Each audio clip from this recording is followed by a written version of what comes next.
Hello, everybody. Working on this. Doing the thing. Why do I not have chat anymore? Hello, hello, hello. I'm trying to figure Good stuff morning. out. I've rearranged a couple things. Just a reminder, everybody, there's going to be an ad that runs pretty much within a minute or two of the stream going live. This is our let's get around everybody having to watch an ad when they join the channel problem. So this is very much a come in, settle in, get yourself a snack, get yourself a drink, give Marguerite a few minutes to figure out why she can't enter moderator mode in the chat. So we're not going to be kicking off for a couple minutes yet. You have time if you need to go and attend to various pieces of business while I figure out. Do whatever you need to do. We're doing tech support on this end. Some context for those of you expecting dark side content this morning because it is Halloween. We're trying something a little bit different. Mothman 1966 is the first of a trilogy, very loosely connected, of super short games called Pixel Pulps. What is happening there? And the idea is these are playable in a couple of hours. They are, as you can see, a very kind of unique, almost, this is one of those references I throw out only for Wendy, almost CFAX style graphics. You're welcome. And we're going to give it a try, and we're going to see if it works. And I'm trying to figure out why I have what. I'm having technical difficulties. Please, text amongst yourselves. Have a good time. You're all good. Wendy, it's not that we're old. It's just that we remember things. Things that make us go. Oh, okay. All right, I can see that. I can see that.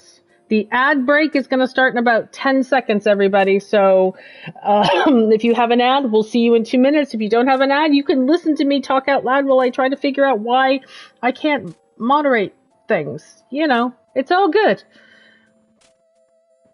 Dun dun dun. Okay. I feel like I should be humming the community daybreak music.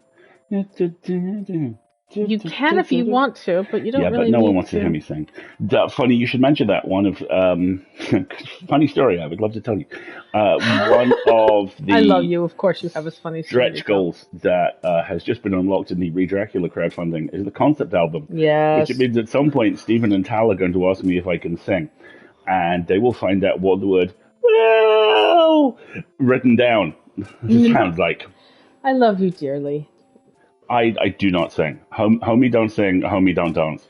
You could do a Cartman impression, but yeah. I'm still hoping that they're going to do a sea shanty, personally. I mean, there's already been a request for a cowboy ballad for Quincy. That is very true. And I mean, you know, now it has been confirmed I am the pointy leg man. And you cast as a doomed sea captain in this economy. Oh, I actually really, really like that. I really, when you said you saw a TikTok reframing getting older as just receiving more achievement badges. True. I like that.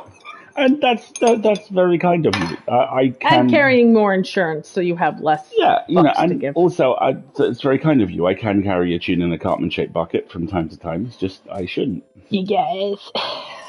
Exactly. All right. Let's see. Let's see if my technical issues have been resolved. No, I don't think they have. That only took me 30 seconds, according to the ad thingy. Naomi, how are you? Guten Morgen. Today the day of your celebratory party, or was it yesterday and y'all are sleep deprived? Thanks, Eldritch. It looks like ads are in fact still running. So yeah, a few minutes to talk about ads while we're running ads, but that's a bad idea because the people who need to hear it are currently not hearing us. Yeah, likewise. So I have Mothman context for folks. And where are the photos, Naomi? I have no photos. And going for creme brulee French toast. Ooh, that sounds like an excellent plan. It should also be pointed out that Naomi is responsible for, and this is not hyperbole, this is genuine. She's responsible for my favorite Twitter thread this year.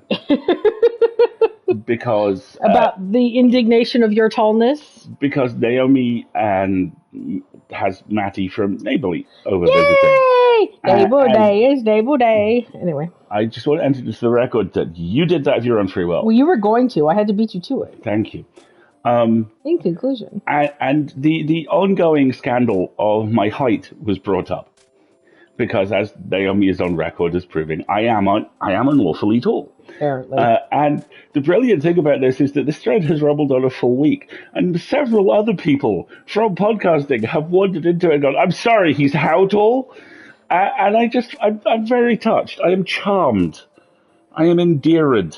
There's going to be a podcasting related event going on in High Wickham in mid-November. High Wigan is the version of Wigan that only phases into this dimension once a... I can't... Anyway, in a couple of weeks, and there's going to be an awful lot of the fabulous indie audio drama community of the UK there, and I'm looking forward to meeting so many of these people. And knowing Naomi, she's probably planning something where everybody in the room is going to drop to their knees and go, no! Because you're so tall. As you should, frankly. You know? You are unlawfully tall. Exotic orangutan. Curses, Ocean's freaking out of the mysterious Secret Six show. Yes, exactly. So, quickly, we have to do a little bit of info about ads are changed, how Twitch has changed how they deal with ads. We have more control over and visibility into when they will happen. And therefore, we're trying to be much more conscious about letting you know when they're going to happen and using it to take our little breaks as we go along. But we're still quite new with this, and it still feels a little artificial. So thank you for your patience as we adapt to the capitalistic hellscape that we all live in. They were long as hell. What was long as hell? The ads. Yeah, the minimum time we can run them now is for like 2 minutes, I think. So unfortunately, that's why we're trying to make them into breaks. But as a result of this, ads should not auto-run when you join the stream. So you can leave and pop back in and then hopefully not be subjected immediately to ads, which would be useful. Many podcasters is tiny, so they can fit in closets. We just bought a bigger closet. That's just the way we roll. How tall is Alistair again? I keep forgetting. Alistair is 6'2". Yes. And today is the Sunday before Halloween. And so we are going to be playing Mothman 1966, which is, as you can see, is a adorably stylized teletext style adventure. Yes, he is a big boy. He is my big boy man. Big man. He's a big boy man. Okay. I need Tall shelves. Tall shelves. Yes.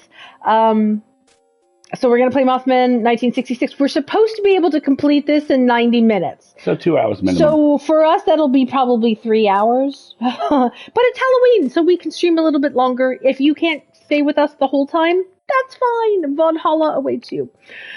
You'd have guessed taller. Well, we do have a friend, Matt Wallace, who's 6'5", and Alistair is shorter than Matt, and you are a mere 6'2", I am afraid. I am a mere 6'2".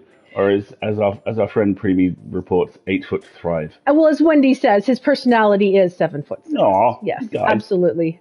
Oh, y'all, I have such a fun thing that has arrived that I'm working on how to release. But yeah. So some brief context. As Marguerite said, this is Mothman 1966, which should be playable in about 2 hours. So get comfy. We'll be here till about 12, if not 1. It is the first in a planned... He does not have 5'10" energy. It is the first in a planned loose trilogy of 3 under the umbrella Pixel Pulps. And if you want some context for what the Mothman apparently is, firstly, be prepared for photos of a statue's tight ass. Yes, exactly. Secondly, also be prepared if you have one of those brains that this stuff can kind of slow knife beats armor through. Don't read about this shit at night. Yes. So the Mothman Prophecies is for a long time was the one film I could not watch at night. In a nutshell, before we get started, Mothman is a cryptid supposedly who makes an appearance before disastrous events. So we don't know what this 1966 game is going to be about, but it is Fortean and cryptid in nature, and that can be spooky. And we are playing it during the daylight here in the UK. So by all means. Rubesco, hello from my sister's place. We had a fun Halloween party last night. Now I'm chilling with my partner and my sister's cats. Excellent. And Mothman, does have an excellent rear end, as the statue to Mothman will attest. Yeah, just big old badonkadonk all up in there. Alrighty. With all of that said, we will... What? shortly before we take a hard left turn into good statue asses. Let's begin the game. Yes, exactly. So we will give you a heads up when the ad breaks are going to run. If you are subject to ads, thank you very much for sitting through them, but don't feel like you have to sit through them. We're going to use it as a break. Get up, get a stretch, get yourself a cup of coffee, all of that good stuff. Whatever you need to do, attend to pets, medications, hydration, etc., etc. For the rest of us, we might be on the break depending on when it runs as well. So take advantage of that as well. In Italy, you must have a lot of statues. There are lots of statues in Italy. Absolutely. You think it's all over. It is now. Okay. All right. So let's make a start. Let's start with the settings because I haven't heard any music. Ooh, message speed, auto delay, volume. I think I need to turn up my volume. Go be social. That sounds fine. Enjoy, Rebecca. Enjoy the Vodawitchy. Do-do-do-do. All right. It doesn't say anything about like being able to do subtitles or things. I'm hearing little tiny bits of music. I'm assuming they're going to be default. Settings, gallery. All right, new game. You ready? Let's do it. Here we go.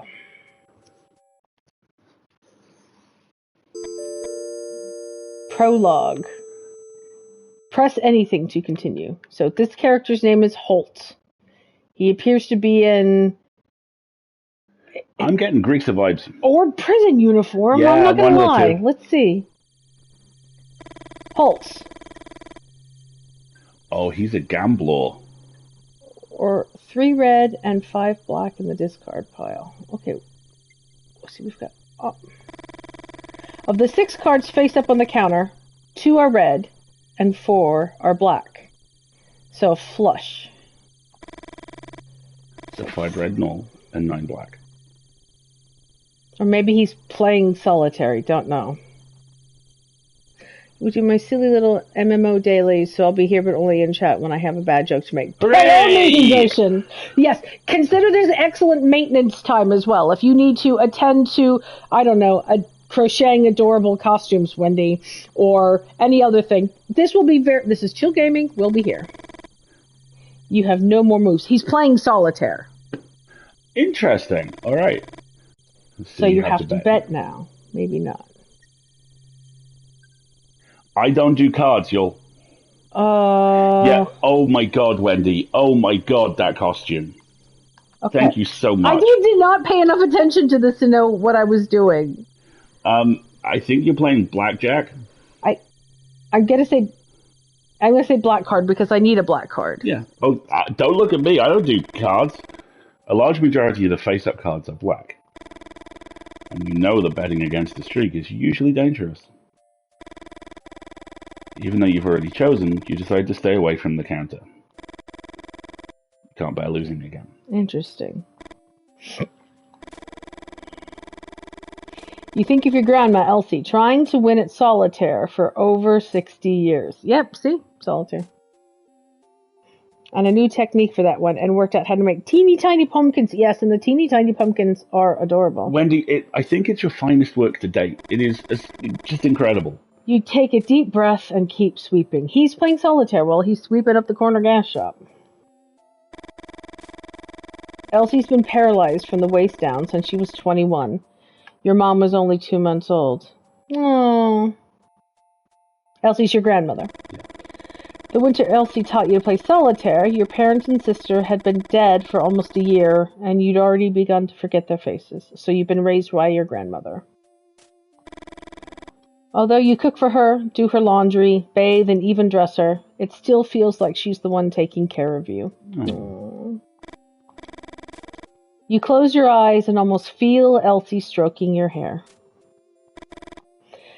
You're 11 years old again, kneeling next to her bed, crying your heart out. Ooh, it's a flashback. Suddenly the bell rings and you feel an invisible force trying to drag you into the present. Look through the window or keep your eyes closed. Well, I'm working, so let's look through the window. I'm working here. Those fucking kids. Content warning, apparently there are swears here. Big surprise. The first brat is followed by 2 more. step on the hose and activate the valve for a second and a third time. So they're trolling you. You don't know what comes over you, but you yell some things at them that you're too ashamed to remember. You justify yourself thinking that they might be the ones who got into your garage that night. That night. And stole some parts of the replica machine gun you're built. Oh dear. Oh. Well, replica machine gun. You won't let anyone mess with your project. This is 1966, so the Winans steam machine gun is a jewel of your collection. Steam machine gun is a jewel of your collection. The kids yell at you, old freak, and laugh, sheltered by their distance. Deep down, you know it can't be them. How would they know which parts of the machine gun were worth stealing? Okay. Hang on just a second. Anyway, that guard dog's being brought over in a few days, and you'll be able to stop worrying. Guard dog! Doggo! Yay! Possible doggo. I like the idea of checking the hose. I'm always up for diligence. You think about what someone told you at the bar about replacing the holes with a thicker one so that it can only be activated by the weight of a car. That's a good idea. And what happens if the kids jump with their bikes and land on top of the hose with one of the wheels? You asked. Kids are always going to find some way to bust your balls, they replied. I don't think so. But if we did... I think the purpose so far of this scene is to calibrate the approximate weight of something that will set off the hose. I think so. You try to calm down. You look at the shelves and think of the solitaire your grandma taught you. Your grandma always said that everyone has their place in the world. And that people kept dancing around it without ever reaching it. Ooh, interesting. I want to hit triangle really quick and see what this is. Ah, nice. It's a transcript. That's good. I like that. That's excellent. Hang on, what is options here really quick? I think it's this button. Ah, okay, good. There we go. There's the controls. I wonder what R1 does.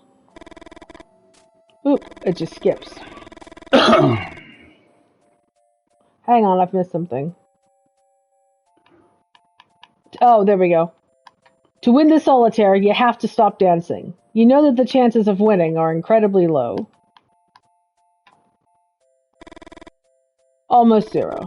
You can't bring yourself to turn over the next card and decide to start sorting the shelves instead. Okay.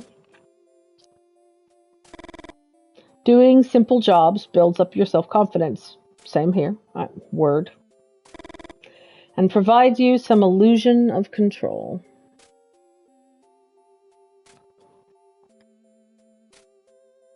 What do you think, honey? I'm a tall shelf boy. We'll grab something from the upper shelf? Yeah, let's go upper shelf. Okay. This is a top shelf garage. Let's grab that bottle because then we can put that other box. Because I'm tall. Replace something from the lower shelf. Yep. Yeah. We'll replace it with the box. Now put the box on the top shelf. Oh, I see. Interesting. So that was not the right move. How so? Because the thing that we replaced it with, we've now picked up. So we kind of have to carry it forward. I have a theory here. Take the can. And then put that on the middle shelf. I see where you're going with this. Bottle. I see where you're going with this. And then put that on the lower shelf. Give me the box. Which then I can put on the upper shelf. in the empty slot. Ta-da! Check shelves. Check shelves.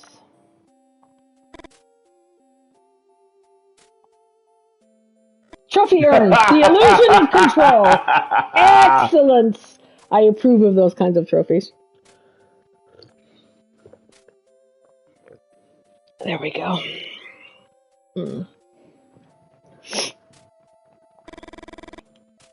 One type of product on each shelf. Nicely organized.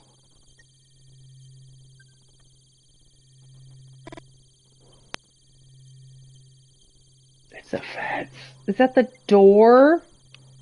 No, it's 3 people who got out of the car. It's the fuzz. It's the Rozzers. You think it's the Rozzers? Will Smith. I bet it's Will Smith.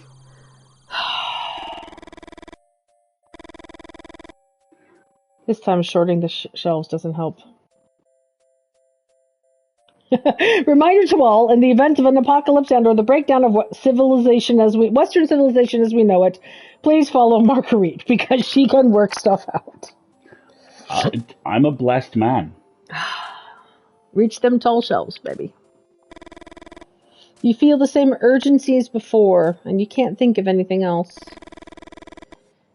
Is the card going to be black? You need it to be black. And speaking of black... Shadows. Suddenly the air seems heavy, and you find it a bit difficult to breathe. 3 men in black are staring at you. Oh, you called it. It's Mibs.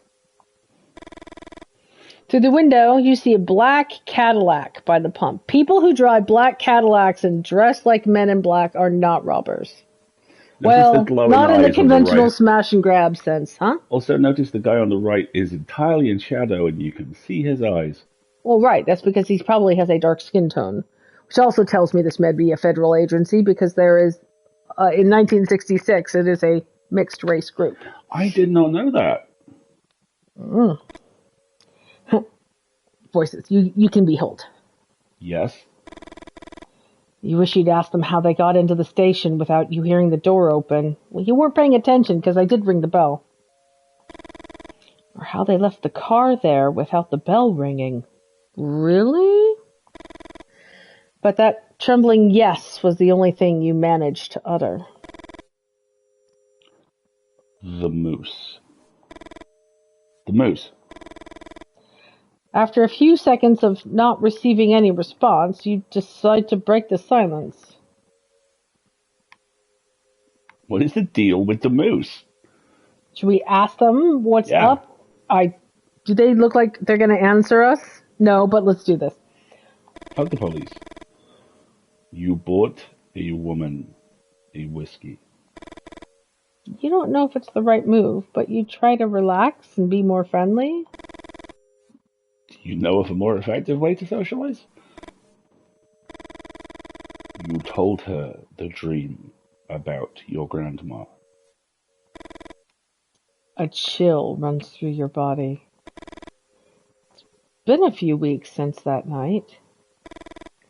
And even though you had a good time with Martha and have no regrets, something about the way these men in black ask their questions makes you uneasy. What do you want to know? Granny in the forest. It's the bad date police. One of the men farther back lets out a cracking noise. You look at him believing he's laughing, but the man in black's expression doesn't change. Do we want to ask them what they want to know, or do we tell them? Why do you want to know? Yeah. What's up, Fed? No one answers. It's like they're waiting for another response. Oh, this is creepy. I guess we have to tell them about your dream. My grandma's been bedridden for over 60 years, but in the dream I saw her running through the woods. Start from the beginning.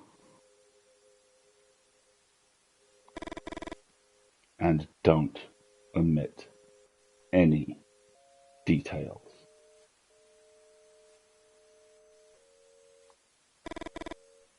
You don't know if it's the way they look at you or because of a certain authority in their voice, but you tell them everything about the dream. 5 or 6 weeks ago, you woke up in the middle of the night, certain that something had happened to your grandma. You ran up to her room, and Elsie wasn't in bed. The window was wide open. You ran to it and saw someone walking through the trees. It was her, and she was holding a rifle of the kind your ancestors would have carried in the Civil War. You tried to call out to her. Your grandma started running and shot 2 or 3 times into the blackness of the forest. You were about to go down to find her when a winged figure with glowing red eyes appeared in front of the window and screamed. You stumbled backwards, and after hitting your head on the bedpost, you lost consciousness. You woke up in your bed and remembered the dream almost instantly. You went up the stairs 2 at a time and opened the door to her room. Your grandmother slept peacefully. On the bedside table was the glass of milk you bring her every night, and the deck of cards she uses to play solitaire. During the days that follow, you tried to convince yourself that it had all been a dream, even though you couldn't explain where the little stitches at the base of your skull had come from. Oh dear. Oh yeah. my. After a few seconds, one of the men in black speaks again. We're seeing the decidedly green tinge to their appearance. Yes? Yeah, we are. That's Meemaw's new mansion, Mothman. Right? The spots on her legs predate her birth. Holt. What? What is he talking about? Is he referring to the dozens of moles on your grandma's legs? What do they mean by saying those spots predate her birth? Elsie always makes the same joke when you sponge her calves.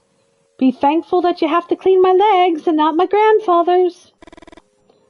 According to what she told you, her granddad had been shot dead by an experimental weapon early in the Civil War when his legs were ripped to shreds.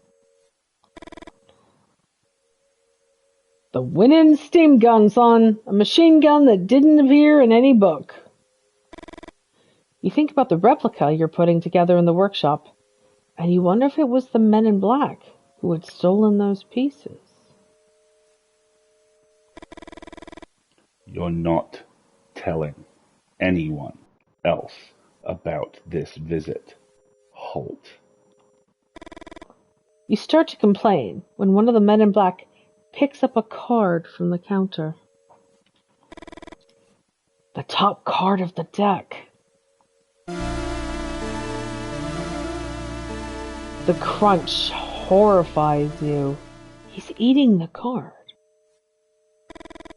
The teeth of the man in black seems to tear more than simply paper.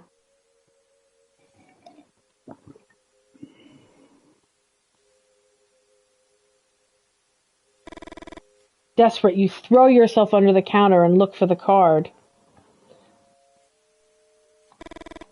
Your heart is pounding.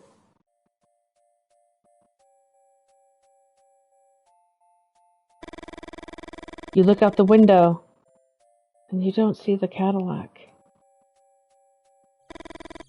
You walk to where the car was parked a few moments ago. You step on the hose, and the bell rings. What the fuck? Jack of diamonds. Motherfucker. It's red. You think about the edge one of the men in black tore off. And you remember the noise he made when he chewed it. Was it a threat? A warning? You wonder if you should tell your grandma everything that happened, or just keep your mouth shut. And keep playing solitaire with a marked card.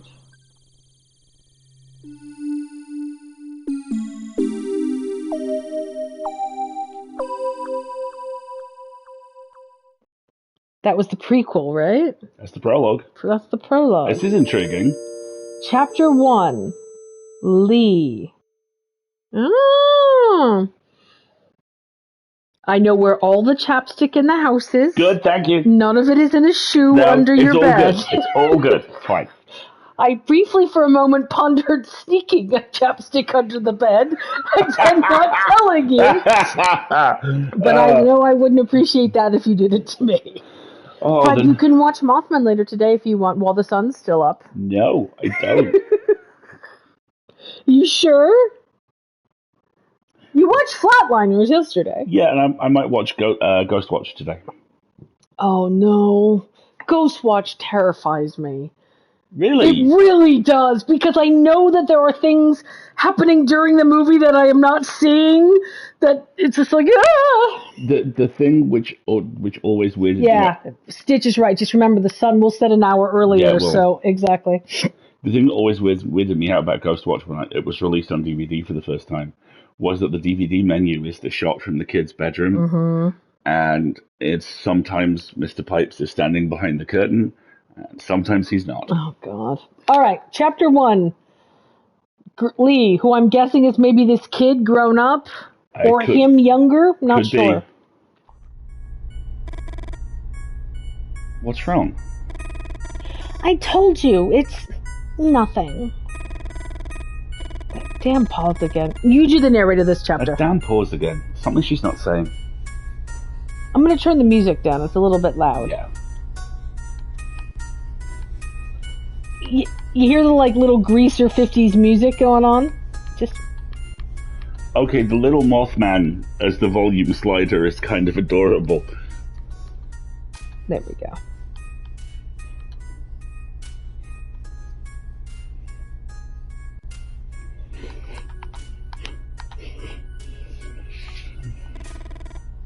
The Mustang purrs. You shake your head, feeling sad inside. If I had a Mustang, I would not be sad. The sound of an engine hides no secrets. Lee, you're right. You bite your lip and sigh. Why is everything so damn hard? Victoria settles into her seat. Let's start over, okay? Where are we going? So this is you. You get to make the decision. Answer the question. Don't be passive aggressive. Yeah, it's a surprise. Please. No, Vic. Have some patience. You'll never forget this night. Oh, son, really? Oh, dear. Victoria giggles, and you think this is the best gift in the world. Oh, God. For a moment, you forget all... Oh, you're doing the narrative. For a moment, you forget all the previous discussions, your obsessions. Oh, dear. A giggle, a friendly gesture. Making someone feel good ain't rocket science. You look at the clock and you can't believe your eyes. You left your house on time, but you're pretty late. How could you step on the gas? Lee? Lee! You scratch the side of your head. Wow, you really hate being told how to drive. Lee? Why didn't she just tell you to slow down? You take your foot off the gas. Thanks.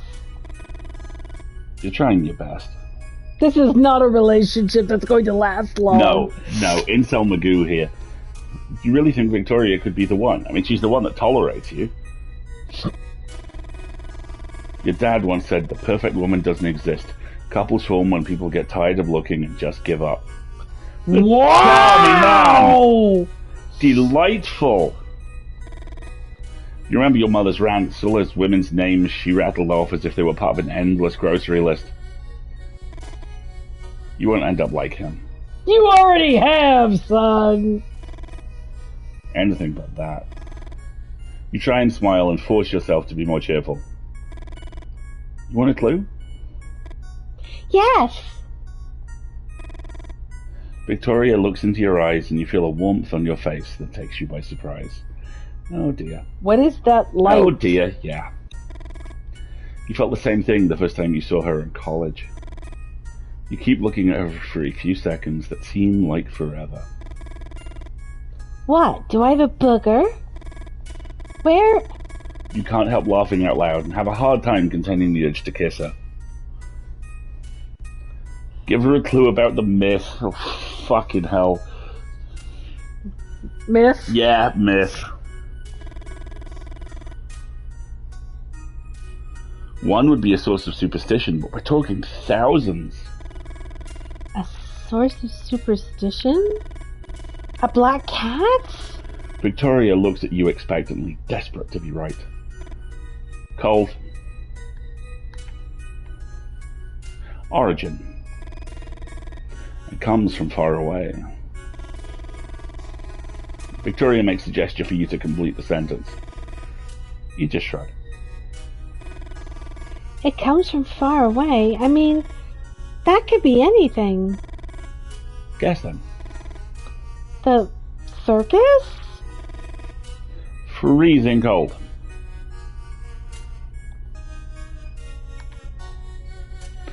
Yeah, I'll give her a clue about the date. It happened 100 years ago.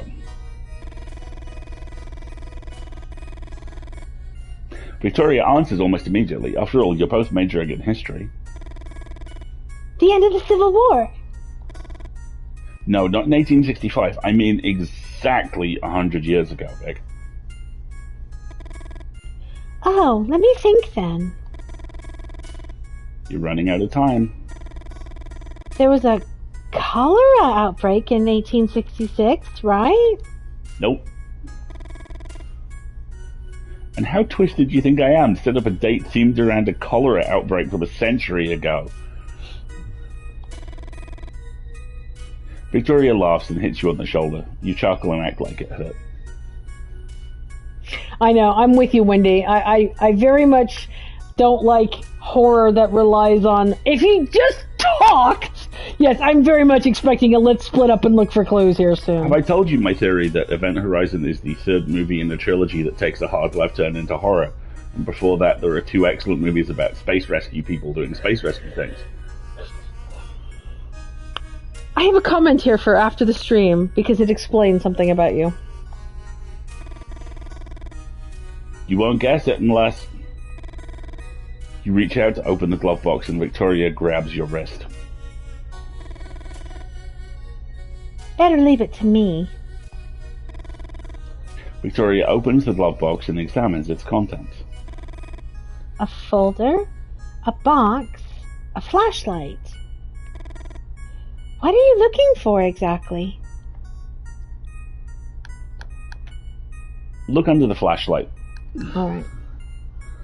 Actually, I'm going to pause here a second because we're just about to run an ad break, everybody. So why don't we take a quick 2 minutes? I'll just run it early, and then we will come back and we will investigate the contents of the glove box. I don't know. All right, everybody. 2 minute stretch break. So get up, top off your coffee, hydrate, don't dehydrate. Yeah, if you would warm up my coffee, that would be great. We will be right back in 2 minutes. What's in the box? Right. Alrighty, so the rad bake is running, so I'm not going to put us on mute. I'm just going to have you go warm up my coffee. And I'm going to listen to this nice little 8-bit 50s doo-wop thing going on here. This is kind of fun. I'm digging it. Yeah, it is kind of fun.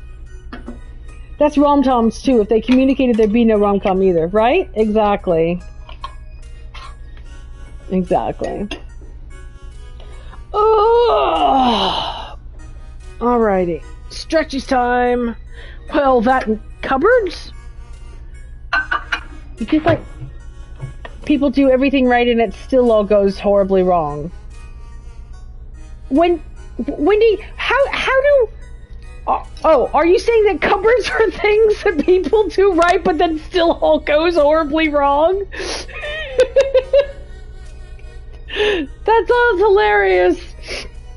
I mean, it's true, but it's probably because, Tupperware container lids either go on Rumspringa or reproduce, and there seems to be no middle ground. I don't understand it either. Think of the kind Edwardian farce where it's all about miscommunication and people hiding in cupboards and whoops, Vickers wears me trousers. Oh yeah, I am not very fond of that stuff in the slightest as well. Oh, we got about 30 seconds left on the ad break, everybody. Oh, chat, I bought new pans. I'm very excited. Excellent, Katie. What did you... Like baking pans? Are they in funky shapes? I hope they're in funky shapes.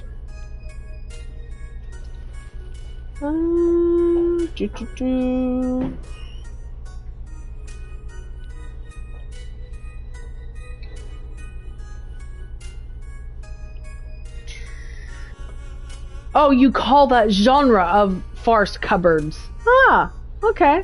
That makes sense to me. Radio. It looks like we are back from the ad break. Got a square, baby-sized cast iron skillet. Oh! A small skillet and a slightly larger skillet with the lid. Nice, so a Dutch oven. Very good. Alright, I'm just waiting for Alistair to come back with my coffee. And then we will tell her to look under the flashlight. Cupboardry in the film, then it's not for me.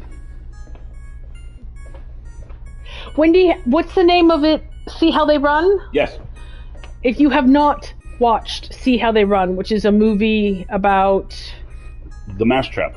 It's the Mousetrap, basically. It's really good. It's just about still in theaters, and it should be hitting really streaming directly. Fun. And it is... so funny. It is a genre movie that knows it's a genre movie and does a very good job of having fun with that fact. Alright, you ready? Here we are, driving down the road. See How They Run and Clue would be an excellent double bill. Yes. Oh man, I love Clue so much. And what do? I'm the butler, sir. I buttle. Word on the street is that Ryan Reynolds wants to be cast as the butler in a redo of Clue. He is one of the very small amount of people I think could do that. I know, because you can't. Tim Curry was perfect. I'm sorry. Tim Curry's butler in Clue is like Heath Ledger's Joker. Lightning in a bottle. Yep. Oh, I also Clue found so out much. recently that the fantastic, I'm going to the last place in the world that capitalism hasn't ruined, space! Yes, exactly. That was the one take he did. Because apparently with that particular Command and Conquer game... Save it for the next ad break. Okay, sorry. All right. You're good. Yeah, he did a single take on it. Right, shall we look under the flashlight? A book. 1966 Shelby Mustang. The car handbook. Give me the car. No. This is Lee. No, not that. What else? Folder? Folder. Victoria opens the folder and examines the documents. Some papers, insurance details. Do you want me to read some of this? You shake your head. Look at the box. Look at the box! Victoria takes out the box and opens it. Let's see what you've been hiding. You think about saying something, but you instantly regret it and keep your mouth shut. Spare change, a lighter, a pack of cigarettes. Nothing to worry about, I reckon. Keep looking, please. Tell her to see if there's something more. Already got everything out. 1 second, there's this, too. Victoria stretches out her hand and you finally grab the map you wanted. It was folded against the bottom of the glove box. You start talking and Victoria interrupts you. Hold that thought while I put everything back. You put the map on the dashboard while Victoria puts away the folder, the box, the flashlight. Hey, ZZD. Vic, you know I like it tidy in there. Ah, very funny. Vic flicks through the book she found. Red Bat of Courage? Haven't you read this book 1,000 times already? Oh, God. You know she's testing you. Vic knows exactly why you carry it everywhere. A novel that portrays the era you're obsessed with like no other. Oh, God. Girl, you in danger. What the hell is this? Suddenly you remember you're using the pencil sketch that Victoria drew of you in one of your classes as a bookmark. A sketch she begged you with tears in her eyes to destroy, and you swore you already had. Vic, I'm sorry. I swear. Watch out! You swerved to avoid a shape in the road.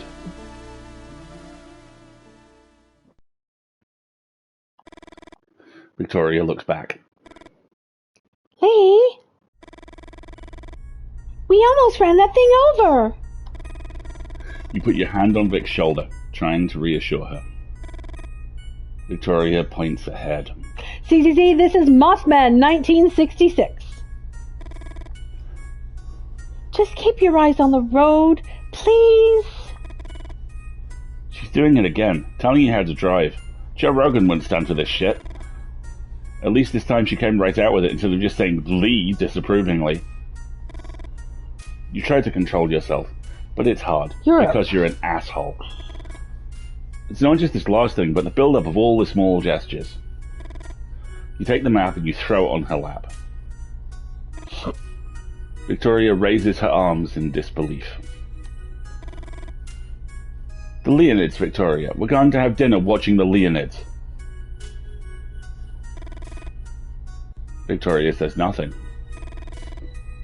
Forgive me for trying to arrange the perfect date. You try to keep silent, but you can't hold it in, because you're a white guy. A meteor shower? A phenomenon associated with the passage of the Tempel-Tuttle comet every 33 years. Victoria keeps staring ahead. In 1866, there was one of the most spectacular meteor showers ever recorded. I saw some lithographs in the library. No, not lithographs! I'll get her a mezzotint. Victoria doesn't even move.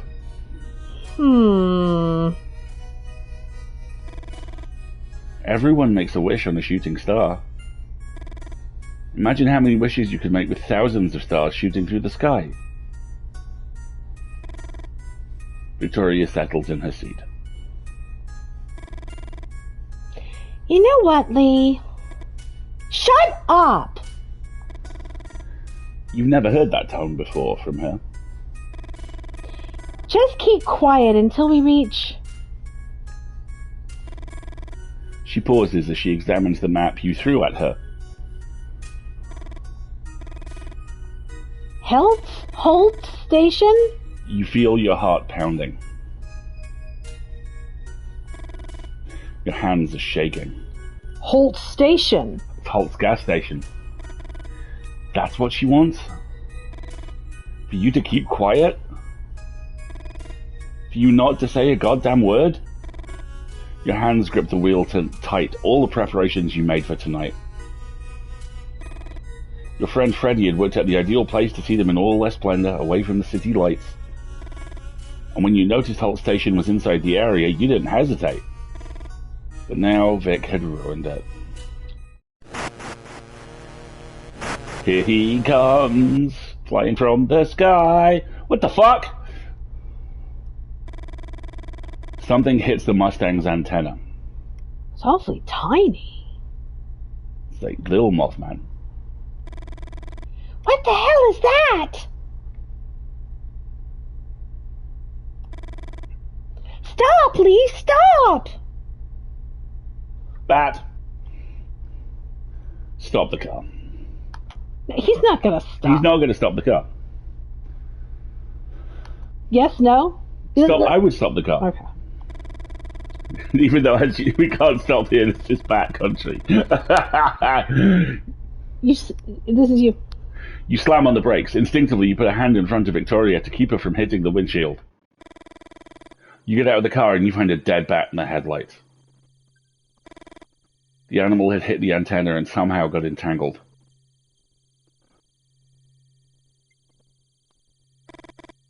You can't believe it.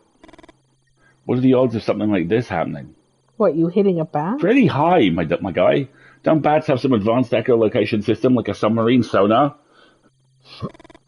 What starts as a simple grunt in your throat emerges as a helpless scream.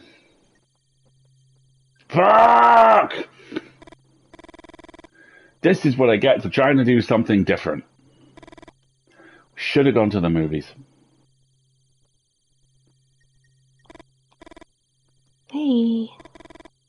Vic's whispering. It doesn't take long to see why. Over there. The coyote is watching you from where the dark of the forest meets the light of the moon. Green eyes. All wolves have green eyes. It's a factor of their reflection. Really? Yeah. Vic, we got this. Narrator, he did not have this at all. It's not interested in us. You point to the dead bat. The scavengers. You hear a growl that quickly multiplies. Yeah, Wendy. Also, they only have like 3 colors to work Well, with. that's fair. It's fair. Suddenly, you're surrounded. Okay. Yeah. It's not the first time you face coyotes in the woods, but you aren't taking any chances. When I say run to the car as fast as you can, you try to recall all the advice you've heard for situations like these. Stay in the car and drive off. I was going to say, I'm guessing a lot of it is don't get out of the fucking car, dumbass. Make lots of noise, wave your arms around. One of the coyotes in front of you approaches.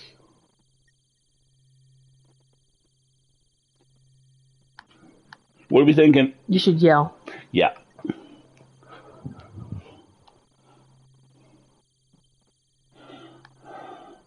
The one nearest us, I would guess. Yeah, exactly.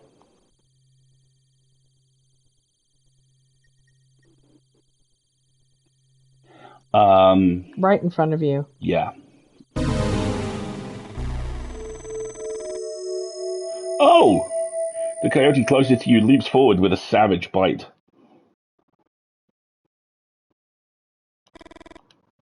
Encouraged by your screams, the rest of the coyotes soon join the feast. Did we just get them killed? I think we just got them killed.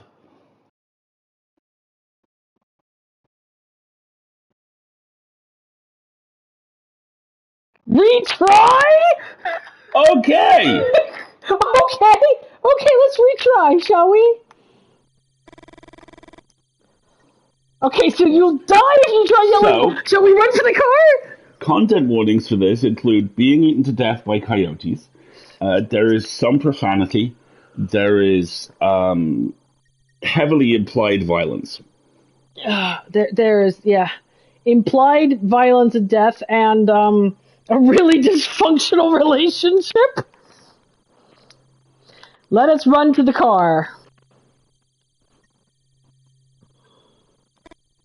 Now! No!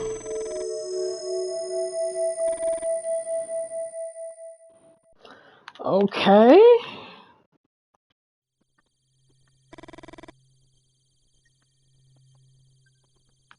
So we're gonna have to yell at the right coyote. Do you want to yell at... How about don't yell right now? Don't yell right now.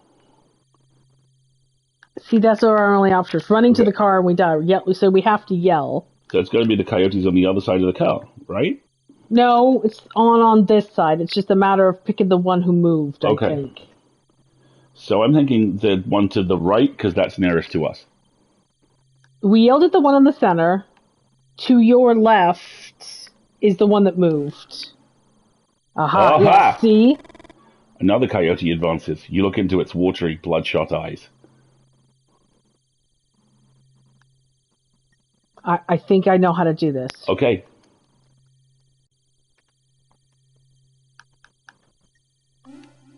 See, we've got to get them to... We're going to get all of them on this side to back off, yeah? Yep.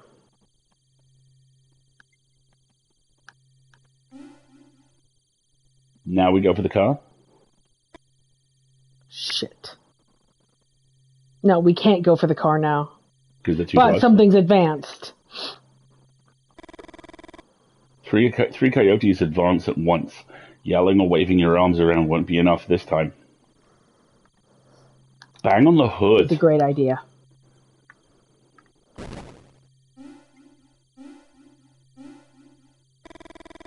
The trick seems to work and all coyotes back down. No coyote advance this time. It's your chance to go on the offensive. Now, throw a stone or run for the car. I think if we run for the car, we're gonna get eaten. So throw a stone. Just drive them all the way back.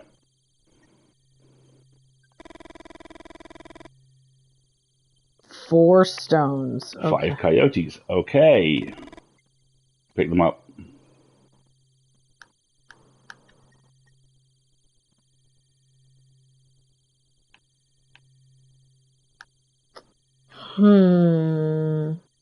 Interesting. All right.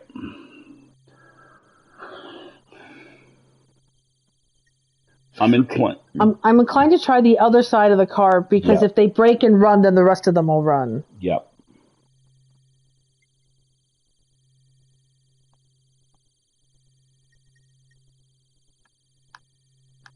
Behind you. The coyote retreats into the dark of the forest.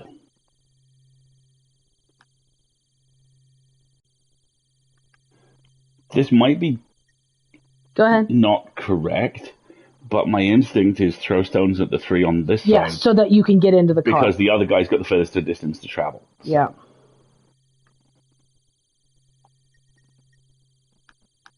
So this side of the car.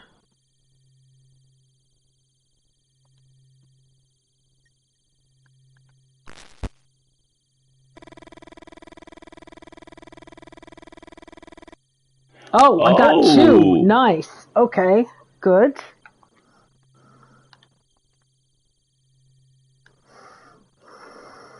I'm still thinking clear this side, Mm-hmm. but I might be wrong. Yep. Do we still have a stone? Yep. Yes! Yes! Get in. No, really, get in. The car. We need to leave. Yeah. Oh, the old saying, 2 coyotes with 1 stone, right? Now! Yay! They mostly come out at night. Mostly. You get in the car, close the doors, and Victoria starts laughing. Although you know the reaction is more adrenaline than anything else, you start laughing too. And then you kiss her. You start up the car and the V8 roars into life. You resume the trip. After a few wordless minutes, you suddenly remember something. Uh-oh. What is it we remember? Holt, Vic, we're going to Holt's gas station. Victoria starts whistling. The doubts, the fears, everything seems a bit ridiculous now. You think about the plans you made for tonight and you smile. You'd really like to hear her whistle.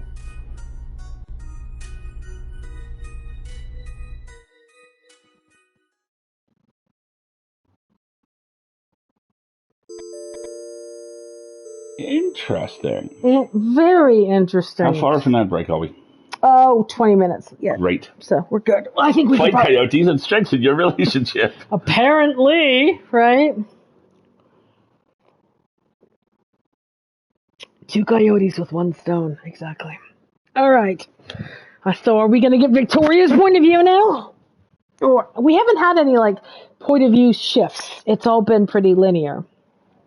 Alrighty. Here we go. How many chapters are there? Do we know? I do not know. I'm looking this up now.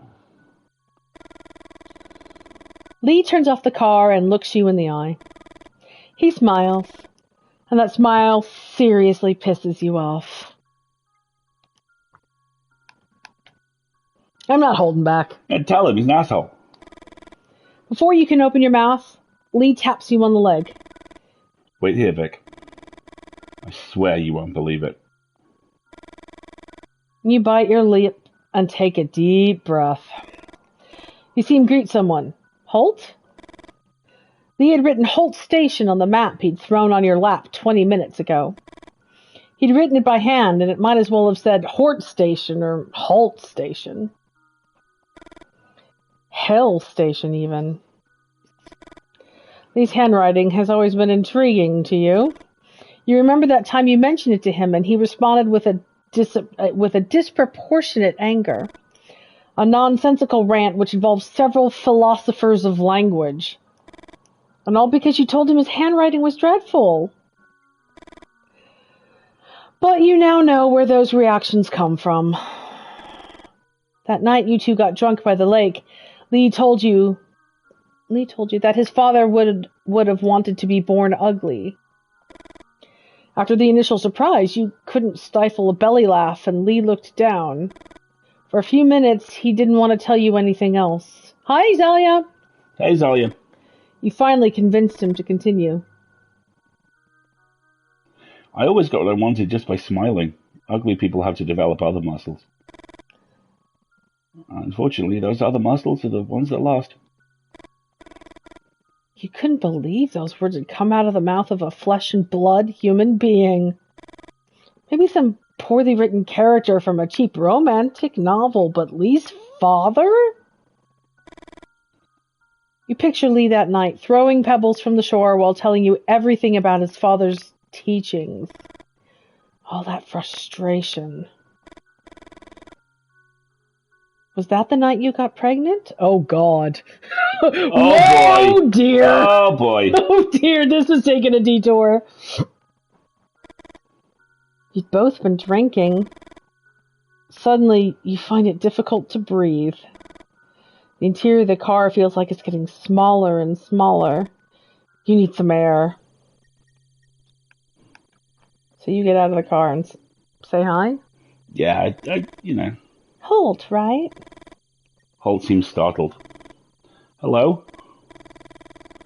This is Victoria, my girlfriend. Be right back, Vic. You see them walk away with the box they took out of the trunk. The box they took out of the trunk. And from the effort Hal's putting in, it seems heavy. More gun parts? I'm thinking gun parts. Oh, Carolyn, like 100 bazillion trillion % convinced Lee does not know she's pregnant. What's inside What's the in box? the box? What's in the box? You're not stupid. You know that Lee has some business on the side beyond his work as an intern at the university. Oh, God, of course he does. Oh, geez. Half an hour until the phrase, I did it for you, babe. You heard some rumors, and you have your suspicions. However, you never did too much digging. Oh, my God. You prefer to keep it a mystery. Something to make Lee a little more interesting. Oh, you are the asshole, Victoria! Come on! Dump this guy, go on with your life. Yikes! You light a cigarette. Because that's great when you're pregnant! Would Lee be a good father? And the question that you still haven't had the courage to ask, would you be a good mother? Wow, okay. The clicks repeat at irregular intervals. It is the 60s. It is 1966. Small moths approach the light to get electrocuted. Is that love, Victoria? You laugh and shake your head from side to side. You think of all the manuscripts you've torn up. You've tried poetry, drawing. History seemed like another obvious choice. You don't need any talent to be a historian. Rude. Rude? Not unfair or especially inaccurate, but still rude. Who are you and why are you in the bushes? Alarming. Hello? The man talks to himself while holding something in his hand. Have you seen any winged creatures flying over the area yet? For a moment you think he's asking some kind of tricky question and you remain silent. However, something about him tells you that he's genuinely asking. You look at the man bathed in the shine of the streetlights, and the scene fascinates you. Surreal, some of your old friends would have said. The ones that organized poetry nights and read L'Autrement.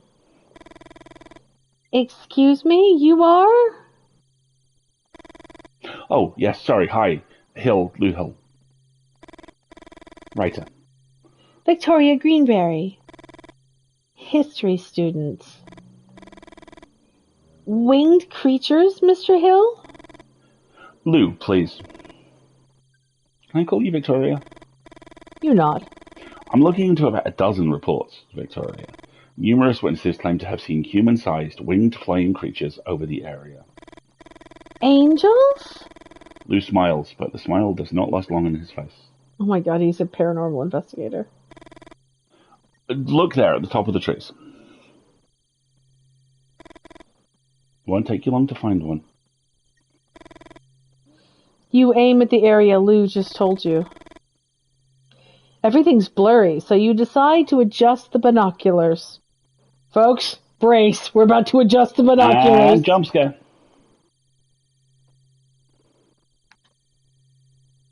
What is a diopter? I don't know. I don't speak binocular. Let's try diopter. Move right. Notice the change in your left eye. Okay. So now I'm getting the same image. Right. Now I want to adjust the focus.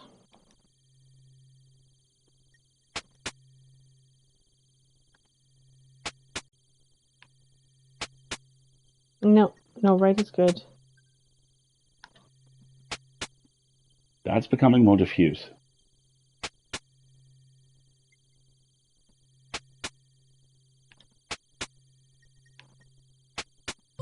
There you go. What the?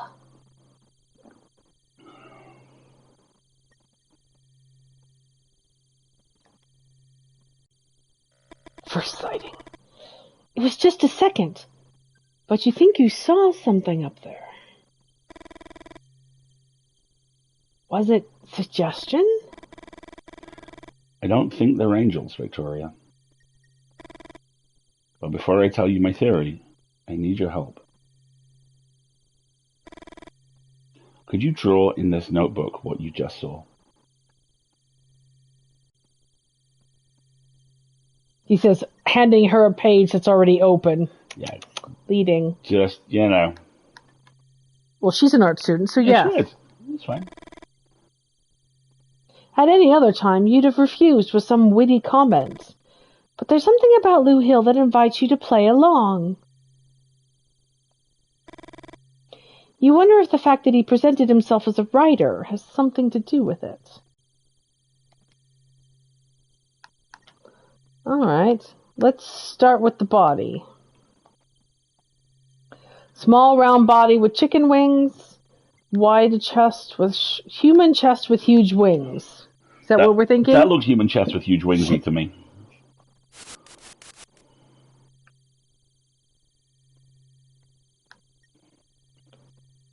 I don't know if that's what we saw. Let's try... No. I'm trying all the options here. No. I like human chest with huge wings. Okay, now let's draw the legs. Weird bird-like legs. Weird bird-like legs, Wide hips and short. Well, I want to try them all. No. That is a party goblin. No, that's not right. That. This is the least creepy way to ask creepy questions at a gas station. Hello, I've been observing you from the bushes. Would you like to see some monsters? Alien-like head? No. It's a huge owl head. No. Like that. Yeah. And thick. What do you mean? With the butt on the statue. Well, that doesn't give me a chance to draw his butt. I'm Then sorry. what kind of a parapsychologist is he? True. Before giving it back, you write some notes for further describing what you saw. Lou hadn't asked for them, but somehow they make you feel less anxious. You never felt confident about your work. Reliable witness. Lou looks at the notebook for a few seconds that feel too long. You think about that time you showed your sketches to your art teacher and how he embarrassed you in front of the rest of the class. Motherfucker. What? Sorry. I was talking to myself. You can't help but blush.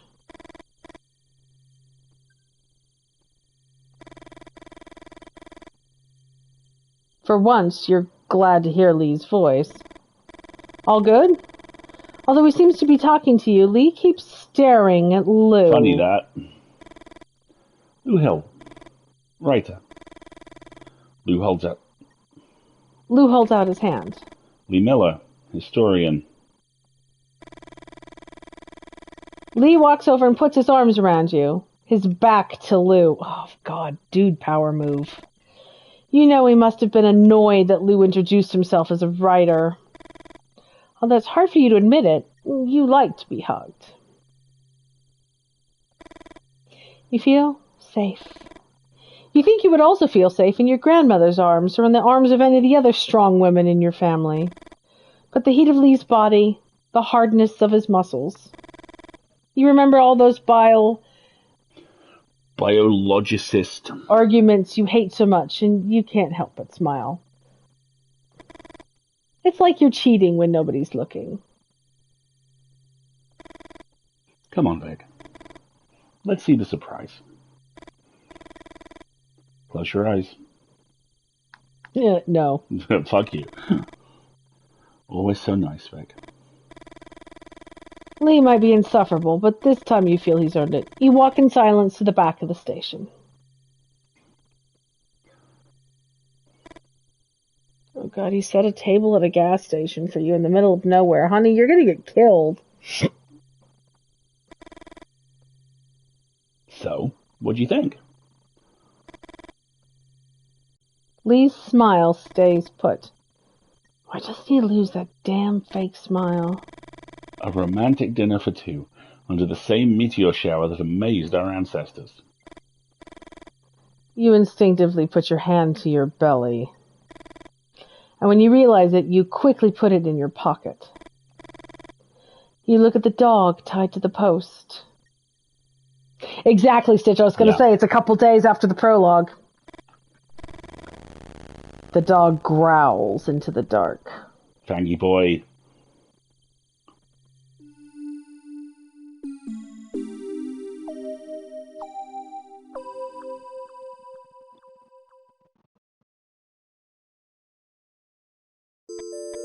Interesting.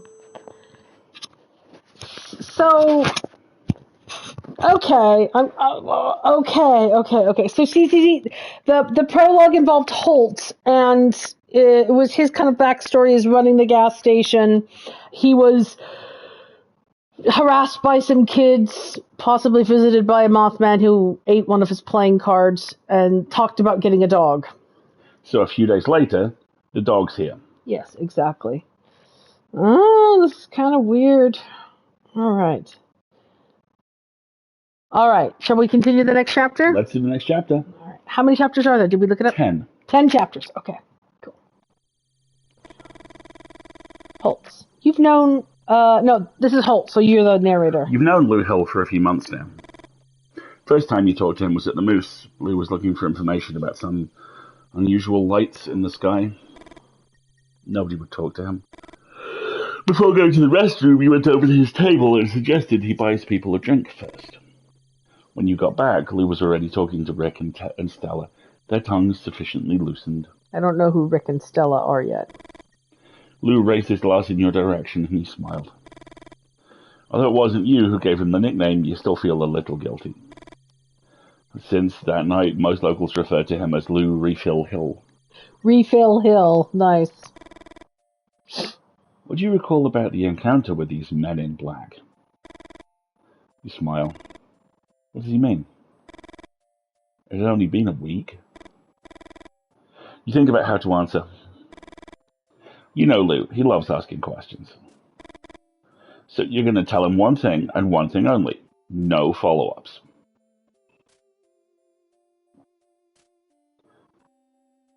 What do we want to tell him? I feel like they want us to do the dream, and they don't want us to do Grandma's legs. So I feel like Grandma's legs or the card are the two to go for. I like the idea of telling him about the card because it's the one thing you have physical proof of. One of the men in black bit a card and told me not to tell anyone about their visit.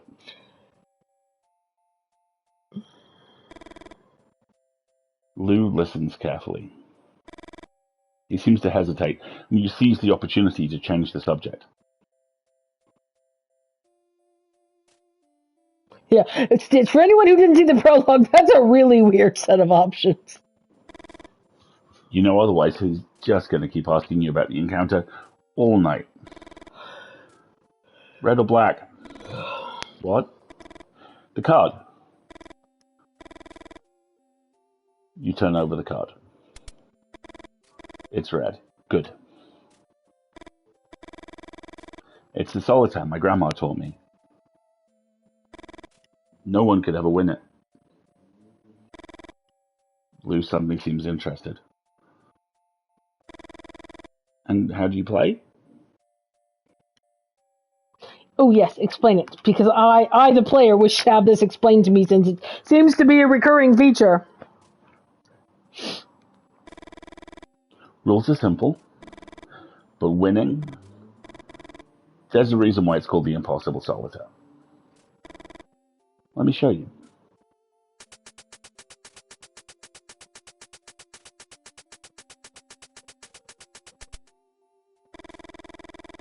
The objective is to move every card from the board to the discard pile. Okay.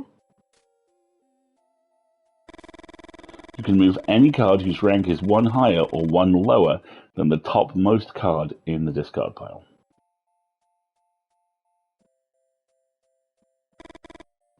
So let's say there's a 5 in the discard. You can either place a 4 or a 6 on top of it.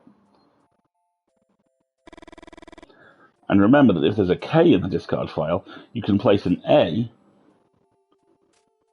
Or a Q. A comes after K, and the opposite is also true. So you can't place an ace on a 2. So, 28 cards to move. Seems easy enough, right?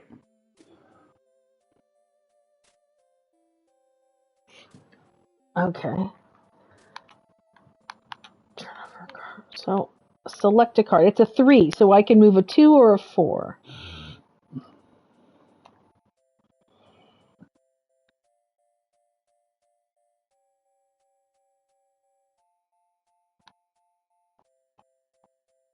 So I can move the 4 to the discard pile. And then I can move this 5.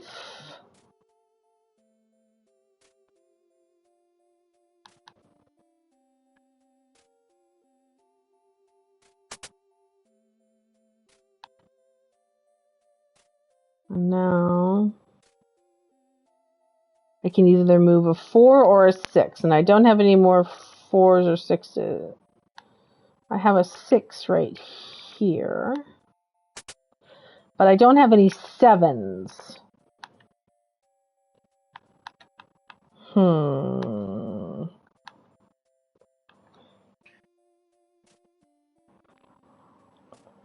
So now I have to try. Oh, my computer went to sleep. But you do have a 5, yeah. Good spot. So I can do a 5, and then I can do another 6.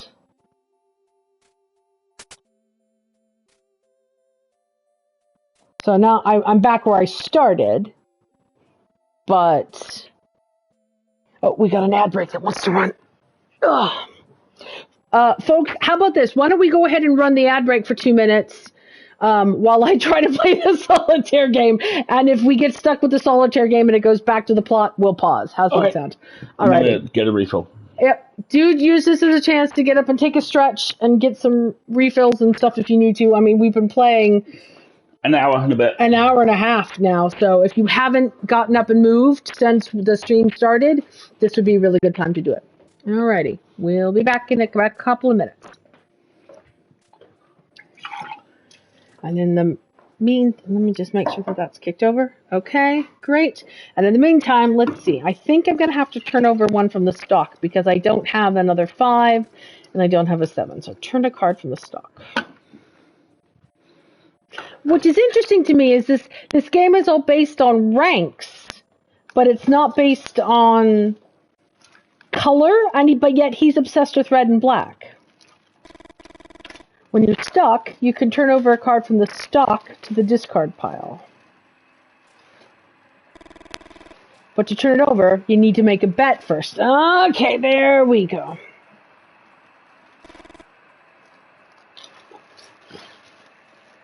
Black or red, which one's going to be? Lose the bet and you lose the game. The son of a bitch is almost unwinnable. Interesting. Okay. Well, I don't know what's in the discard pile is the problem. So let's bet red. Okay, I succeeded. So now I've got a king. So I can move that ace, and then I can move that king, and then I can move that ace, and we'll go from there. Okay, so we can move this ace. And then that king, and then that ace. I don't have any more kings. I want to try a 2 and see if it lets me. Oh, it does! Ace and 2 do wrap. Okay, fine. And then we need a 3.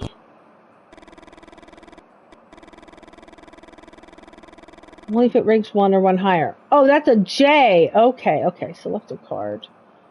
So I need that 3. And then that 2. And then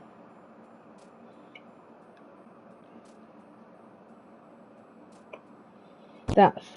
Oh, that's a J again. That 3. Now, I don't have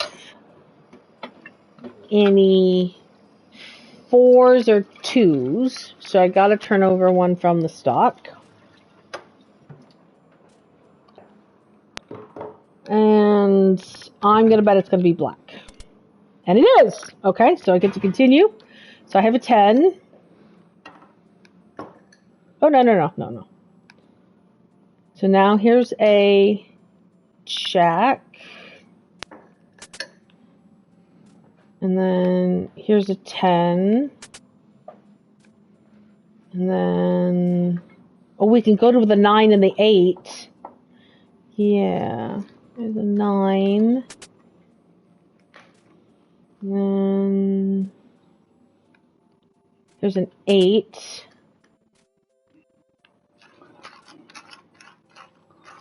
Okay. Now I don't have another 9. So I'm going to have to pick another card from the stock, aren't I? I know, where are all the 7s? Totally! Let's say it'll be black. Nope, it's red and I lost. See? I lost. Solitaire's good run. Okay, I tried. So I can try again and try and win the game, or I can leave the game. I think I'm going to leave the game. He's been playing this for like 60 years or something, so. What was that? Hang on, I gotta wait till Ashley gets back. Babe, there's just been what sounds like a knocking at the door. Alarming.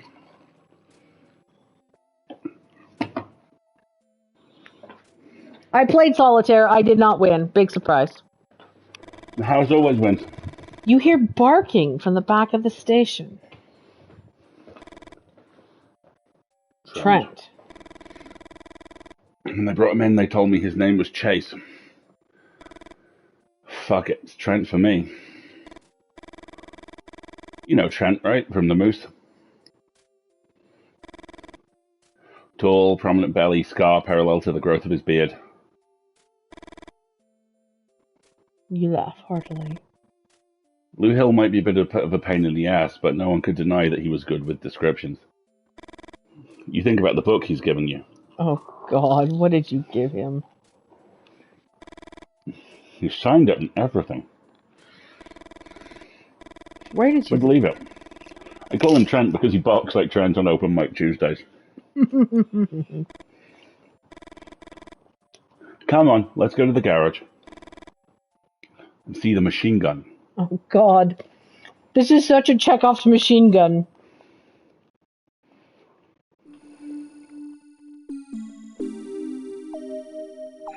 That was the chapter? That was the chapter.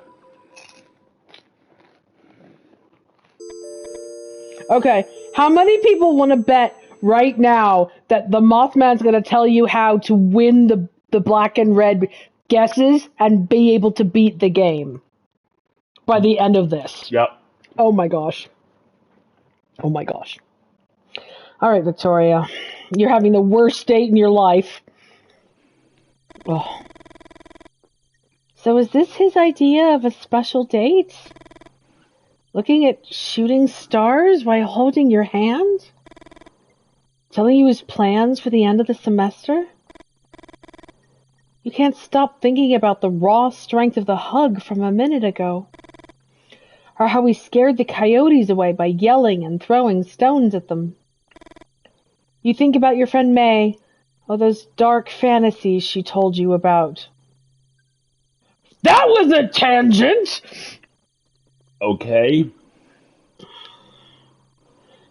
So Victoria's what you're saying? You're lesbian and you want a butch? That could be arranged. You go, girl. But holding his hand like this, smiling and talking and looking into each other's eyes, feels like giving up, doesn't it? Wow, okay. You know you're to blame, too. Aren't you playing the perfect girlfriend role? Don't you make eyes at him? Don't you say love whenever you call him? So is this it, Victoria? Is this what you want for the rest of your life? Wow, this is getting intensely philosophical.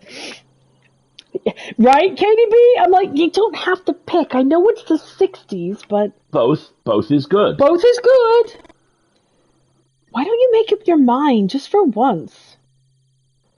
And this relationship is not healthy, and he has really unprocessed anger issues, and she is questioning core aspects of herself, and wow. I like the questioning look on her face. I do. It's well drawn. The graphics in this are really nicely done.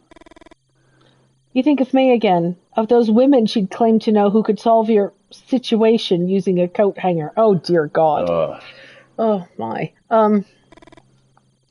You wouldn't be the first. Or the last. The dog barks. Sorry, you go. The dog barks like a maniac, and you appreciate the distraction. A mixture of guilt, anguish, and apathy takes over you. And now what? Why is he looking at you like that? Why doesn't he say anything? Has he asked you? Oh my God, did he just propose and she blanked? Oh. Has he asked you a question? I'm sorry, what? I said if you're excited about the doors. Yeah. Uh-huh. What? The doors, Victoria. How can you not be excited? By hearing them. You just smile. Sorry, you go. You just smile. Smiling sometimes works. Freddie told me they're about to release that first album, and it seems they'll be playing in New York. Okay, we saw that coming. Are we going to see them live again then?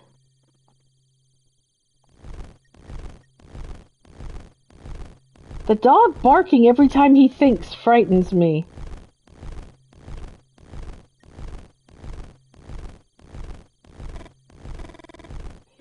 Even though you try, you gradually stop listening to him.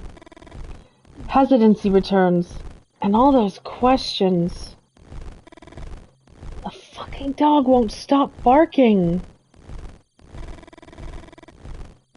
What had been a distraction is now driving you crazy. What the hell is wrong with him?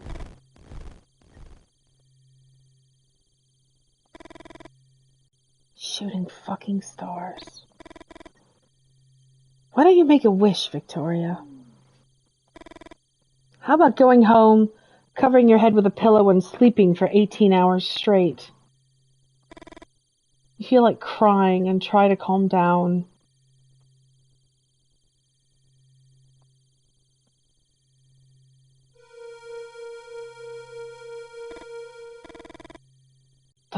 Those eyes.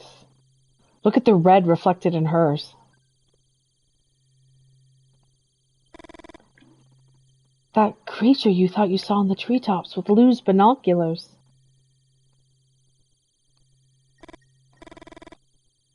Had it been real? Not just your imagination?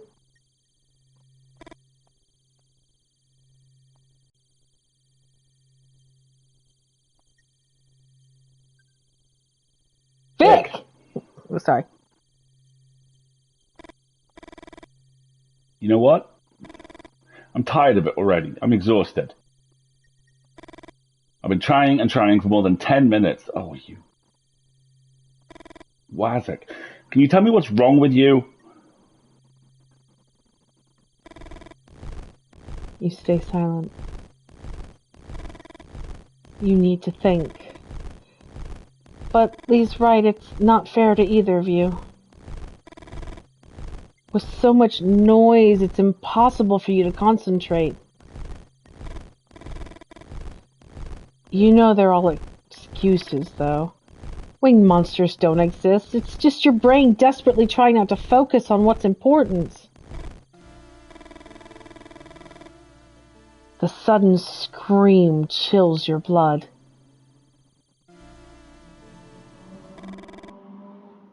And silence takes over everything. Warning, Doggo may be about to be harmed. No, Doggo!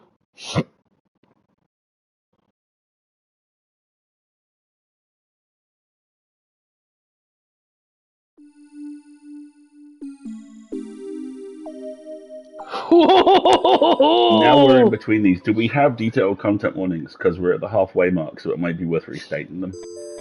I don't to hand. Why don't you look up content warnings from Mothman 1966? But yes, it does look like the dog may have been...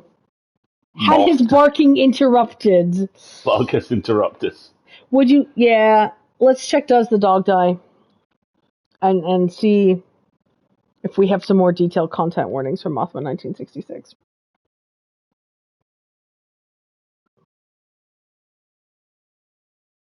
We're just going to pause here for a second while Alistair looks them up. In media sparking.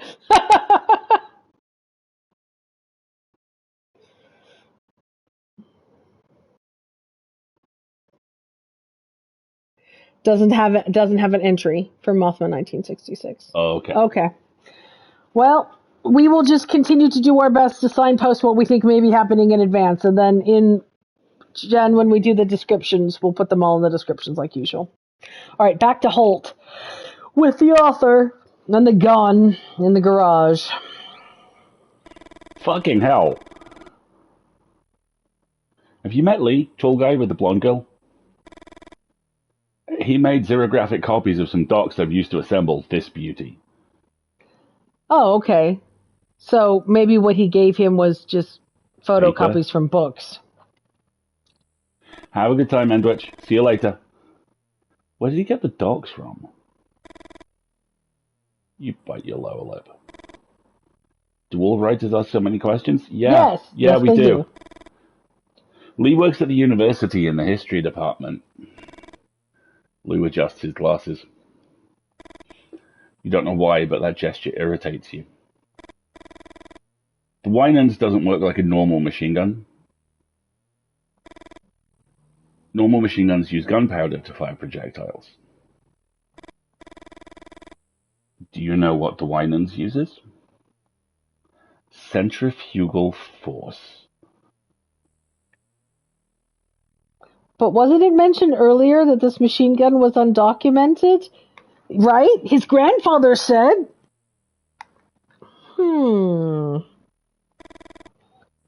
Interesting. Lou repeats the gesture with the glasses. Today, Lee brought me some Ketchum grenades. Blueprints for Ketchum grenades or actual Hank Ketchum grenades? Do you know about Ketchum grenades? Lou shakes his head and readjusts his glasses for the third time in less than 5 minutes. It's the 60s, Holt. He's a black man who's also an intellectual. Cut him some fucking slack. You take a deep breath. Tell him about Ketchum grenades.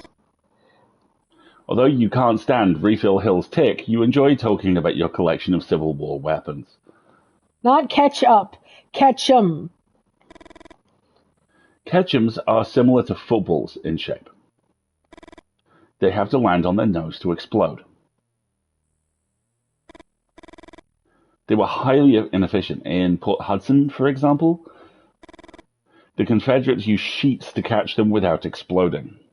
Oh, nice. And then threw them back at the Union soldiers. Lou is about to say something when you hear a scream that makes your blood run cold.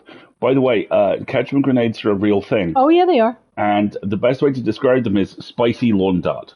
Yes, spicy lawn darts. Yep.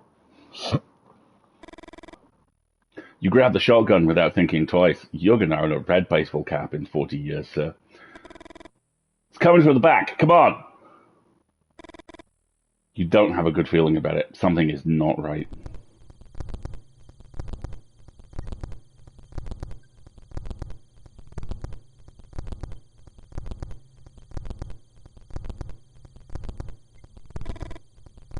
Trent, no!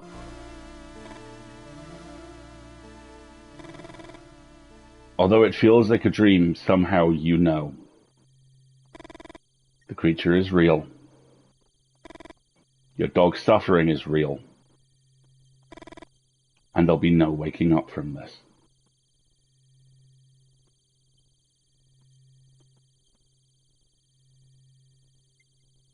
What are we thinking? Shoot the creature or run to Trent?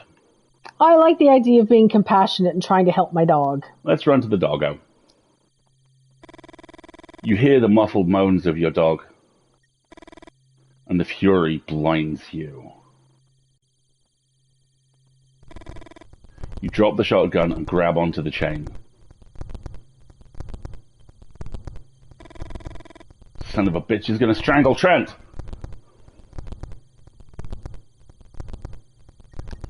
I think ask the rest to help. I get people to help you, yeah. Come on, hurry!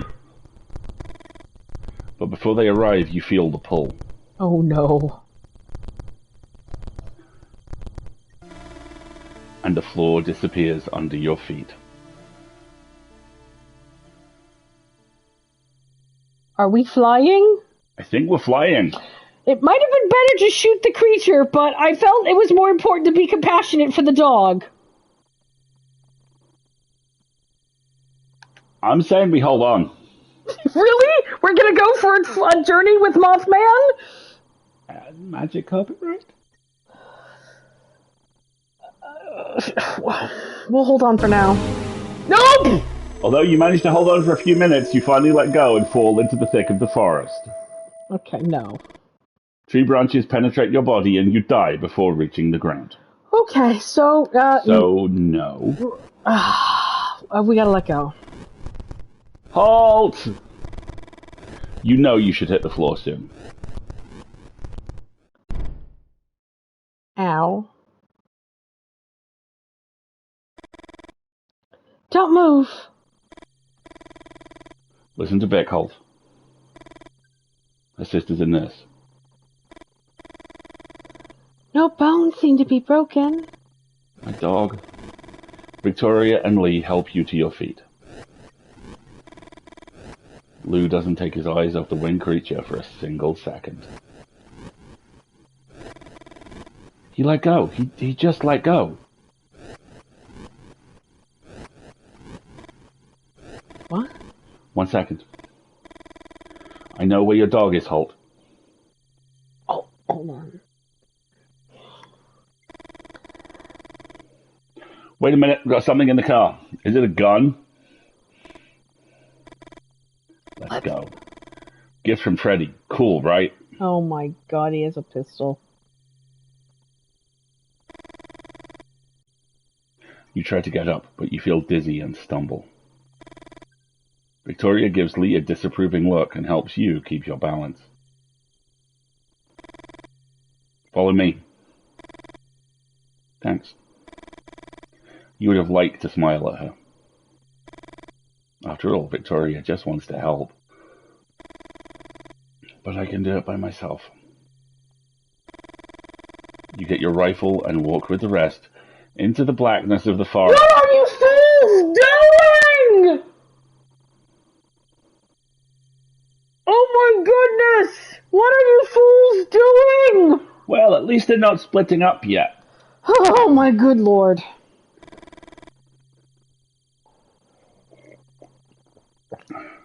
We should go Yes, in. ZZZ, they're absolutely being horror protagonists. That direction. No. I think we should go that way. Oh, Jesus God. Victoria, you're gonna have to side with Lou. Lee. Now what? The place where Trent fell. I've calculated it by projecting the point where the creature dropped it on this map. Oh God. I'm wearing glasses. I'm the writer. I've got glasses on. You've calculated. Oh, you've calculated, you say. Weren't you a writer? Lou, don't mind him. Do what you want. Constantly checking the map, Lou leads the group on. Yeah, Lee, you get to go off on by your own. We should be close. There. Oh, poor little guy. Your heart is pounding. Please. Compress his chest. Use both hands. Sorry, your line. Compress his chest. Use both hands, just like that. I'm curious. Did you know that the cardiopulmonary resuscitation procedure was discovered by Dr. Knickerbocker while he was trying to save a dog? I did not know that. As he speaks, Lou carefully examines the tops of the trees. I was at Johns Hopkins University. So he spews facts when he's nervous. Yeah. Victoria rests her hands on yours and moves her head from side to side. You stop pressing and a few tears roll down your cheek. Aww. You deserved better, Trent. The interesting thing is what happened to the dog afterwards. I say tell it, let him finish. We'll give him one more fact and then we're going to tell him to shut up. Shut it, Lou! Lou adjusts his glasses. You look at Victoria. You are too afraid your voice would break to say thank you. Why did you run when it had Trent by the neck? Why didn't you try and blow its brains out? Deep down, you know that's just a guilt. And that maybe there was nothing you could have done differently to save him.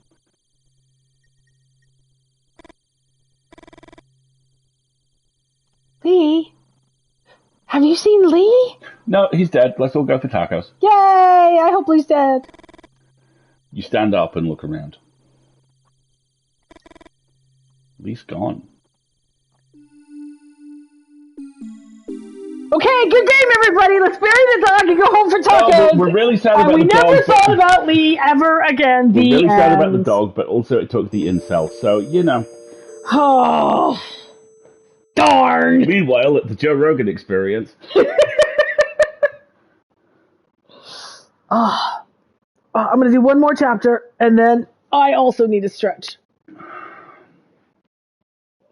We're back on the good coffee, by the way. I know, it's very nice. All right, let's see what's up with Attitude McGee here. You walk faster to keep your thoughts at bay. Fucking hell. God. What the hell is wrong with her? Why does she even listen to him? Writer, just a fucker. What a loser. We're going to finish Mothman. CZZ. So normally we'd be done in about 10 minutes, but we're on chapter 6 of 10, so we're going to finish the game. It is our Halloween content for the year. What a loser. I have such an attitude. What a gullible. Right. You walk through the woods confident that you will be the one to find Holt's dog. With your buzz cut and your bleached blonde. Well then, Vic, what weird little face will you make? My dude, you need to... Oh. The Mibs are what? Listen. Do you hear whistling? Yep. The Mibs are watching him. Look at the eyes in the middle. Hello? You feel like someone is watching you. You're walking through a dense forest area and the darkness is almost total. Because, you didn't go back to your car for the flashlight. You walk even faster than before. Finally, you reach a clearing and look at the sky. The meteor shower is gaining intensity. Your heart is in anguish and you find it hard to breathe. You watching the Leonids, Victoria? Are you? Oh my God. Good Lord. You hold your head in your hands.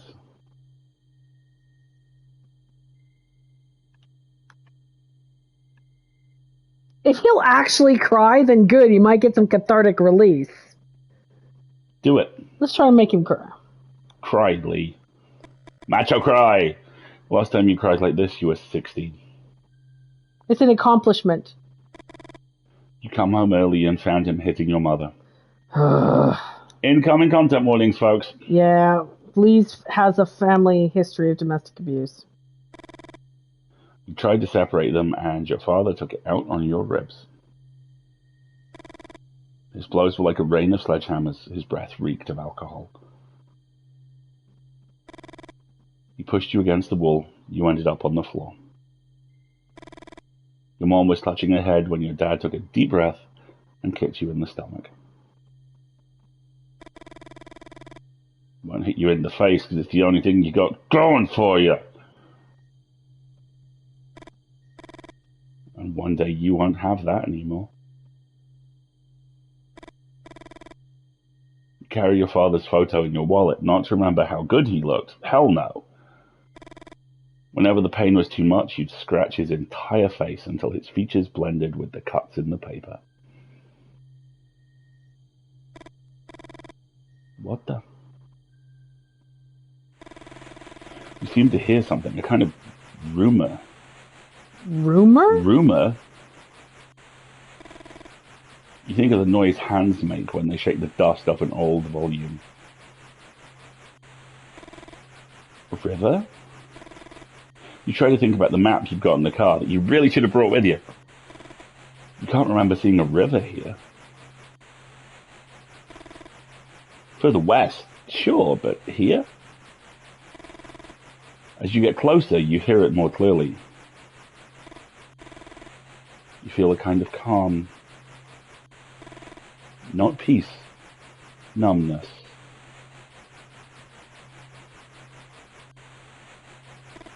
Yeah, maybe it was supposed to be a murmur. Suddenly, the whitest light you've ever seen floods the ground. Even when there's no river nearby, the sound is deafening. What the? You feel the light pulse with painful intensity, as if millions and millions of red ants were sinking their little jaws into your skin. Pain turns into light. You want to scream, but you have no mouth. Thank you for that! No larynx or lungs. And the white that precedes everything consumes you. Okay. You don't know how long it takes. You feel the urgency of what is yet to be. And white makes you desperate. Yeah, Wendy, me too. That is some excellent writing. And white makes you desperate. Yes.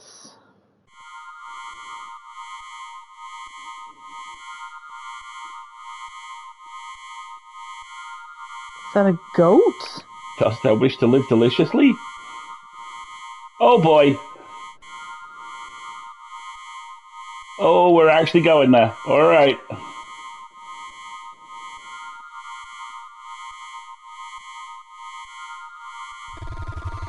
You feel the white light leaving your body. And you hear your own voice screaming at the top of your lungs.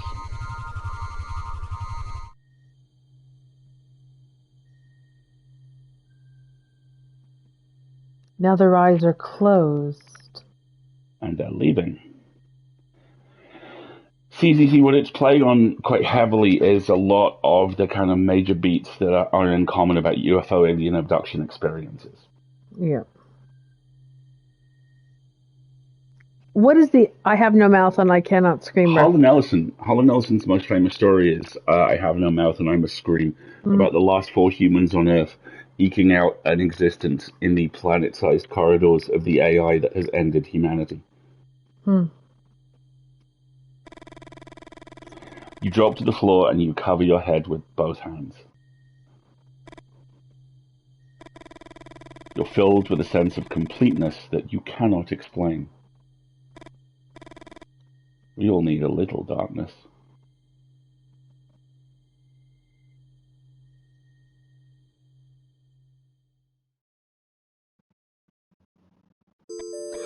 What the actual? So, Lee's had essentially a religious experience. An abduction experience. He's had something.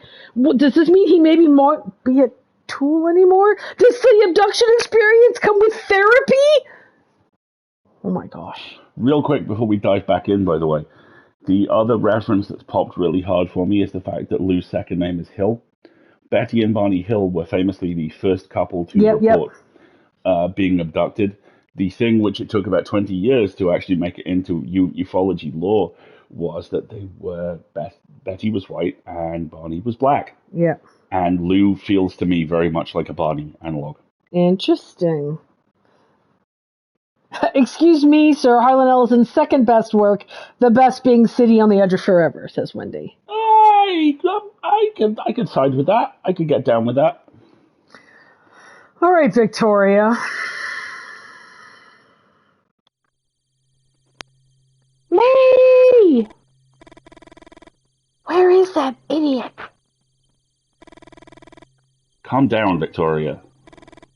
Lee knows how to take care of himself. Does he, though? Does he, though? Holt's right. Lee's gonna show up eventually.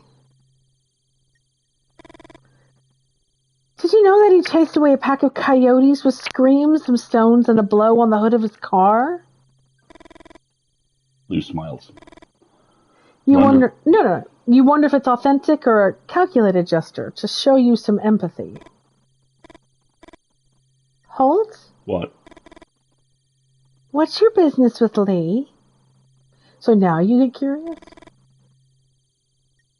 Holt looks at you for a few seconds before answering. You think of one of the computers at the campus.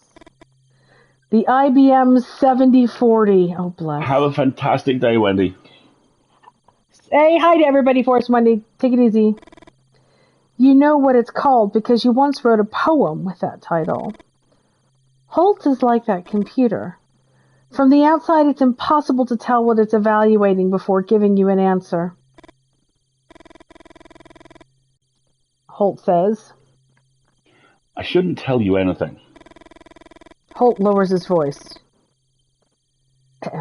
Sorry. But you shut Lou up back there. And I'm going to make an exception.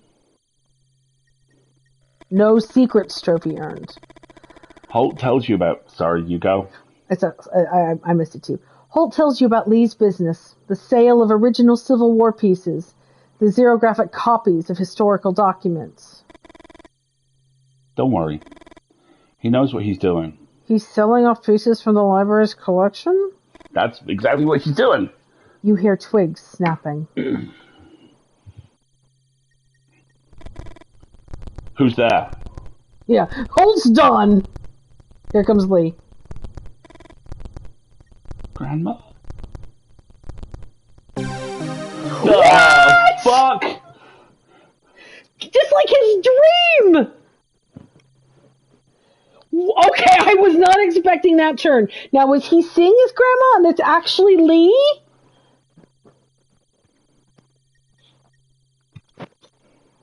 Bye, Wendy. The sight of Holt's grandmother holding an old rifle mesmerizes you. The whole thing looks like an image from some Waith painting. I don't know if that's how you pronounce that or not. A wet dream for almost any of your classmates. An image that not only defies gender stereotypes, but also demolishes social constructs like that of grandma in classic stories. Andrew Wyeth, classic American Gothic artist. Like, literally, he painted American Gothic, I think. Okay, there we go. The expression on Holt's grandmother's face changes. Her features soften. My legs. Grandma! Holt picks up his grandmother and helps her sit against a tree trunk. He looks at his dog's corpse and beckons you to come closer. I need to bury Trent before carrying on. Yes, you do. You nod your head. How do you feel, ma'am? Confused. Here, Victoria. You didn't hear him approach. You grab the handkerchief without thinking twice. A strange feeling runs through your body. Shouldn't you have at least considered some other option? Clean up her legs. You rub the handkerchief against her calves and gradually remove the mud stains. Remove the mud stains? She had birthmarks, didn't she? She did. Scrub harder. I was probably your age when I stopped feeling my legs. Holt's grandmother sighs and closes her eyes. Have you ever seen so many moles together? Lou speaks almost in whispers. You wonder why. Let's go. Lou picks up the old rifle and examines it briefly. Holt looks at you with an expression you can't quite make out. You okay? No, you're not okay. But what are you going to tell him? That you're pregnant? That your boyfriend is missing? That winged creatures out of old pulp magazines are apparently more than just fiction? You walk for a while in silence. What was... Try to think of something else, Victoria. A few minutes ago, you had all started hearing the screams noticing sudden movements in the treetops. We're almost there. You find it hard to believe what you're seeing. Why are all these creatures flying over the gas station? Interesting. Holt punches Lou in the shoulder. What the... Interesting. Did you find it interesting what they did to Trent? We're not in one of your cheap books, Lou. A sudden silence befalls the group.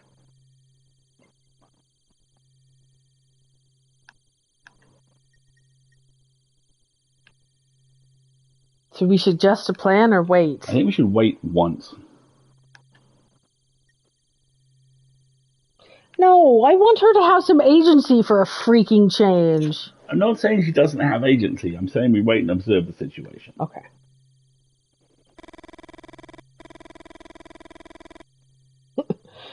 Lou adjusts his glasses. Holt blows air out of his nose and frowns. We gotta enter the gas station.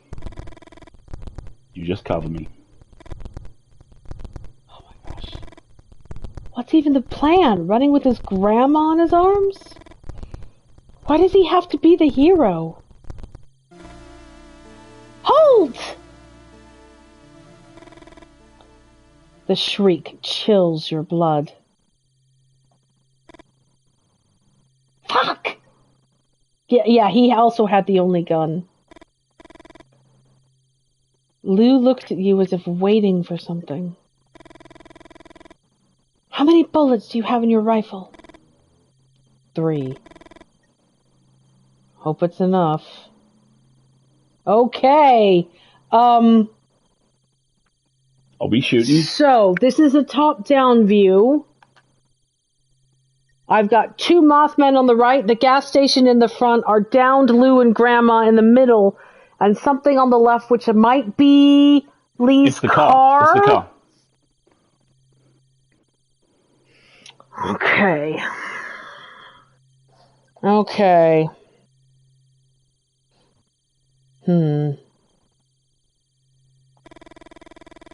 Holt and Elise are halfway to the gas station. 2 winged creatures on the street lamps. The light, Victoria. These creatures seek the light. This is agency. I think have him blow the street lights out. Because if we blow the street lights that the Mothmen are sitting on out, they're going to go to the car, which is further away, and will kill us some time. Yep. This is also probably a really good place for an ad break because I need a stretch as well before I try and figure out this puzzle. So we're going to take 2 minutes, everybody, okay? Get up, get yourself a stretch. Oh my gosh, this has become more intense. And I wonder if I've made the right choices in several places. Do you want to look at the menu and go back to the last choice? Because I bet we could replay it. No. I don't want to. I stick to my choices as we go through and then consider it for replay value. But all right, everybody, take 2 minutes and we'll be right back, okay?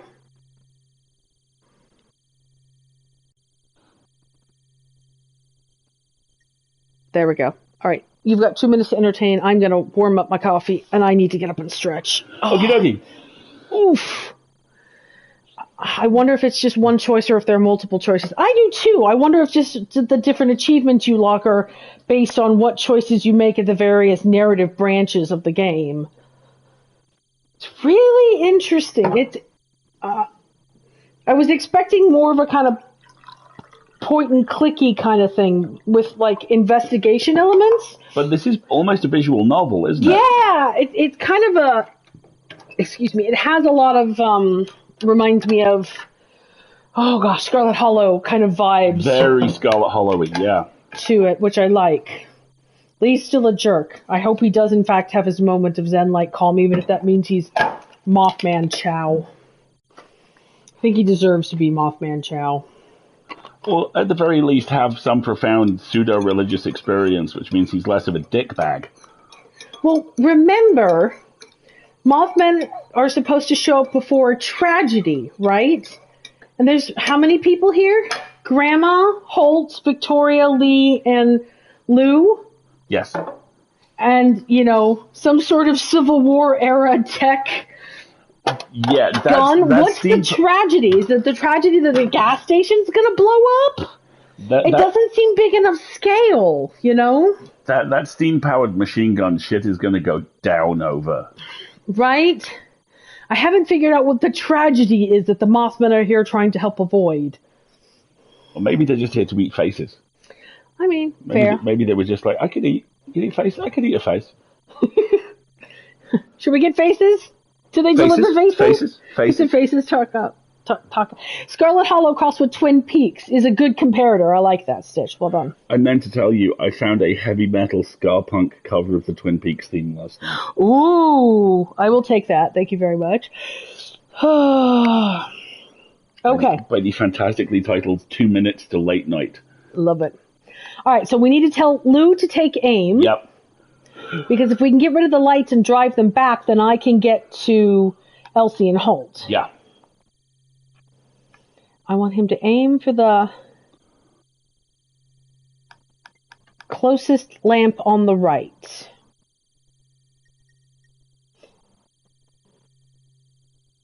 Or, how many bullets did he say he had? 3. 3. If I want Elsie and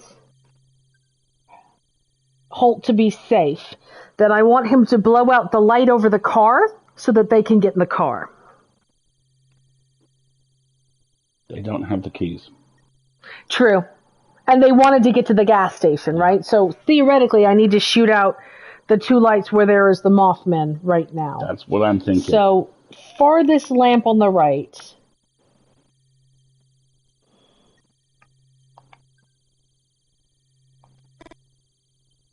Three, 2, 1. All right. 2 bullets left.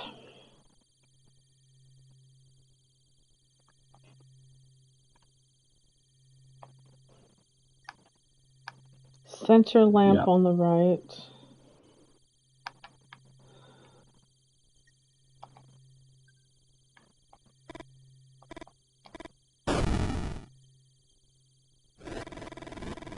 The winged creature flies to the furthest pole. It does so over Holt and Elsie's heads. Desperate, you run to help. Okay. Okay, alright. No. So that did not play out how I was expecting it to.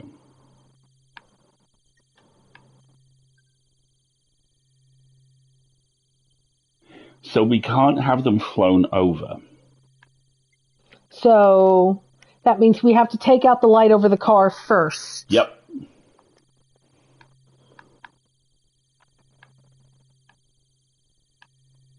Lamp on the left.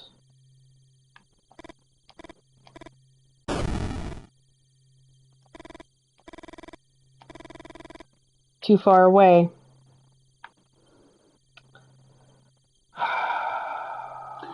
In which case, is this... Farthest lamp on the right. I'm trying...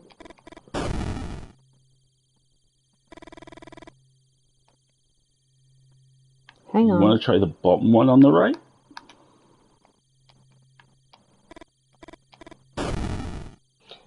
But they're going to go over, aren't they? No. No. So I've got to drive off the creatures.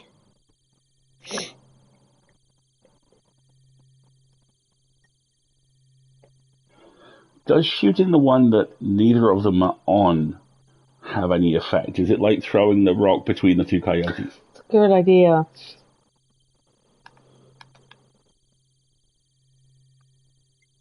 Yeah, center lamp on the right.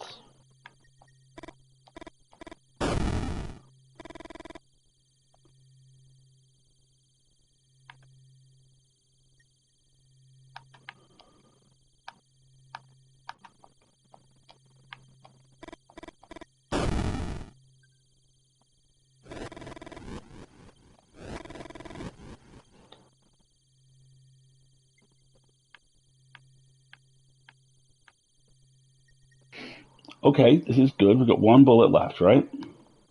Yep, I'm gonna try this.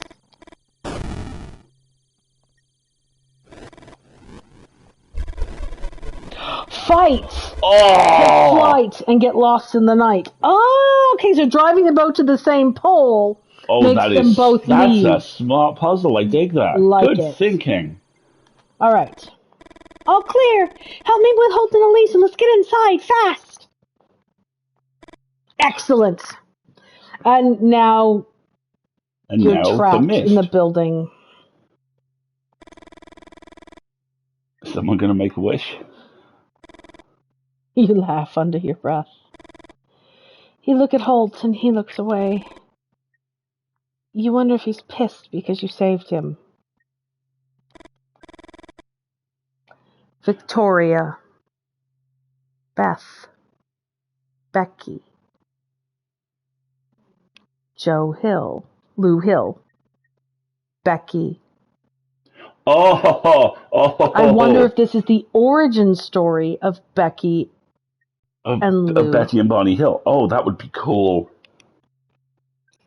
You still can't believe everything that's happened tonight. Maybe the tragedy they're trying to prevent is the creation of UFO myth. Who knows? Oh gosh. I'm still trying to figure out what the big tragedy is. Oh. You know that as soon as you stop to think, you touch your belly and fight back the tears. Lou looks at his watch. Lean into reaching that point of highest intensity. So maybe they're just attracted to all the lights in the sky? Yeah. The screeching is deafening. Frickin' creatures. I think I saw one in the dream. Lou was about to add something, but suddenly falls silent. Yeah, they're here for the sky lamps. You approach the window and rest your hand on the glass.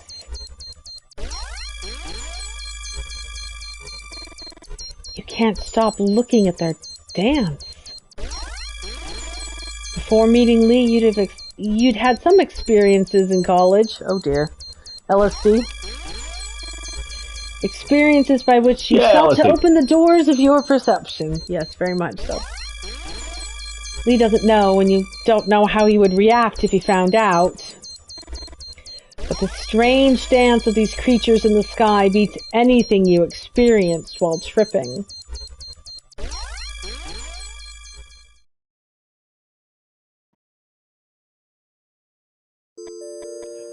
Okay, so they just want to play with the skylights. You want to play with the sky lamps. And there just happen to be some humans to harass in the way while they're at it? I don't know. Mothman here for the sky lamps. Yep. I can see that. Oh, it's going to start pouring soon, isn't it? Pretty soon. Yeesh. Okay. Yay, not going anywhere today. All right, Holt. Chapter 8. They called him the Javaro of the Hills. Javaro of the Hills? What? What he did lacked a ritual component. It had nothing to do with the taxidermy business, even less with mummification. Okay, this is a hell of a detour we've just gone on. His shrunken animal heads were art, sold as collector's pieces. One afternoon, Liam, his only nephew, stole a bear head. The head had been emptied of viscera and was floating in a solution his uncle used in the early stages of the miniaturization process. Liam lifted the head out of the bucket, wiped it dry, and put it on, like a helmet. He stripped naked, left the house, and ran into the village. Liam entered the church in the middle of Mass, screaming at the top of his lungs,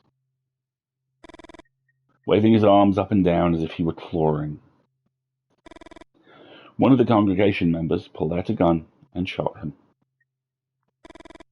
You remember the sheer terror you felt when you saw the bear man running towards the altar? They're seeing Lee. This is worse. So we have different animals. Lumberjack Catboy. And a boar. And Pigsley. Maybe a moose. And some enormous motherfucker in the background.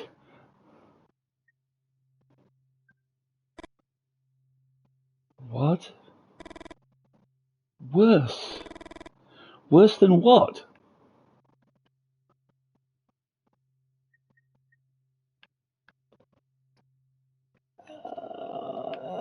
Let's change the topic. Yeah, I think so. You don't feel like retelling something you already went over in your head. What about you, Lou? Guess you heard some things, right? Lou adjusts his glasses. Lou refilled Hill. You think I don't know what they call me in town? Maybe true that some people make up stuff to get a beer. But imaginations have limits. Do they? Really? And in the long run, we tend to rely on real experiences when we're telling a story. Mothmen. They're somehow related to the Leonids and the gathering of all these creatures. Maybe he's right, and all the creatures outside started to appear after the aerial dance of these Mothmen.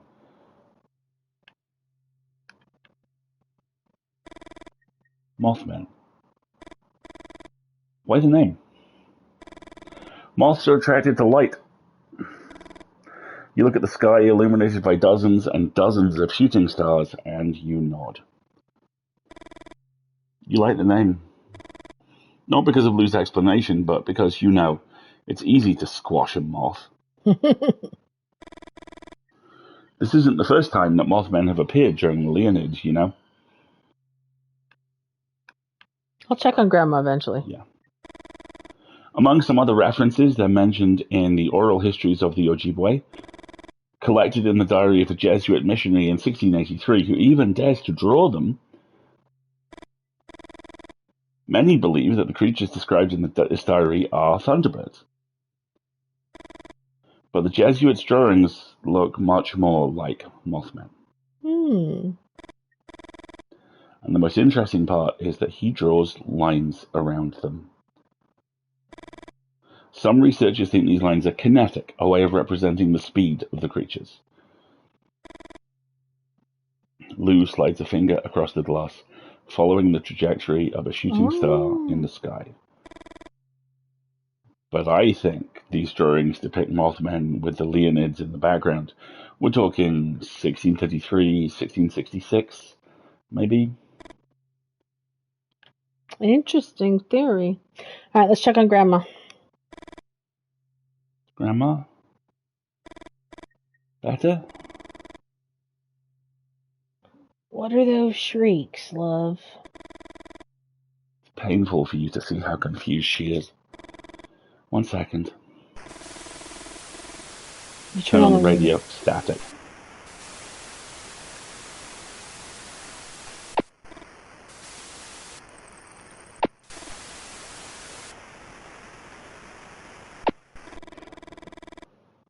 No matter which way you turn the dial, all you hear is static. You never sung at the Moose. Not even on those nights where everyone egged you on and the booze in your system had drowned your inhibitions. Almost without realizing it, you start singing the lullaby Elsie used to sing to make you sleep.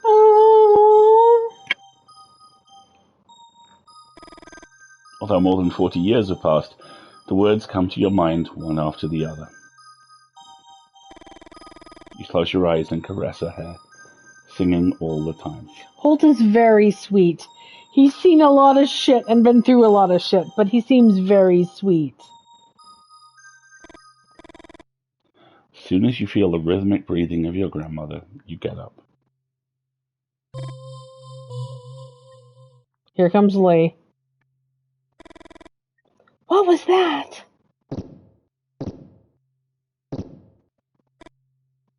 Lee? Victoria tries to hug Lee while he babbles something you don't understand. At no time does he look up. Think he's got red eyes now? Yeah. Yeah, don't let him in. Where the hell have you been? Victoria. I thought... But he's here. Give him some space, yeah? Thank you. Lee takes a few seconds to start speaking. I think I got lost in the forest. Babe, take it easy. Victoria grabs his arm and Lee tries to smile. I thought I heard the sound of a river. Notice his eyes are still closed. Yeah. And I felt someone looking at me. Now his eyes are open. Okay, fine. No red eyes, Prue. And after walking for a while, the noise was deafening. But there was no river. Lee starts to cry. Victoria tries to calm him down. As soon as he regains his composure, Lee keeps talking. And then came the white. I don't know how to explain it. It was as if I could see everything and nothing at the same time. And a goat looked up to the sky to watch the shooting stars. It stood on two legs, like this, you know? Just like us. Look outside. Large quantities of creatures standing on two legs. What the hell is going on? I think the time has come. Let me tell you a few things. What? Have you been holding out on us, Lou? Lou clears his throat and begins to speak. Although you can't stand his tics or his false dramatics, you do want to know what's going on. Remember, this is Holt POV. Yeah. The Leonids occur every 33 years. Some are intense, like those of 1833, or the ones in 1866. Others are weak, 1899, for example. And those are the ones we have records of. You notice that Victoria grabs Lee's hand. Lou walks over to the window, points to the sky. This year, they're intense again. 1866, 1966. Why 100 years difference and not 99? That 1 year discrepancy bothers me too. And I think it has to do with the problems of our calendar and the periodic adjustments that we are forced to make. Tell me, have you ever seen a medieval manuscript? No one answers. Just as you're about to open your mouth, Lou continues. They are usually adorned with warrior rabbits standing on two legs. Do you think those rabbits came from the imagination of medieval scribes alone? Yes. Those rabbits existed. And they were annihilated by man. Let's say yes. Okay, Lou. I know I have pins in medieval art. It's just, wow. They were very Ass imaginative. trumpet. I love the ass trumpet. And imaginative, horny, body, and bored, right? Each meteor shower spawns new bipeds. And it was in one of these storms that mankind arose. Really? Oh, it's panspermia theory. Yeah, okay. Yeah. What makes us different from all of them is that we survived. Laughs an archaeologist. Right, I know. By destroying any other biped that came along. Or by reducing them to the realm of gossip.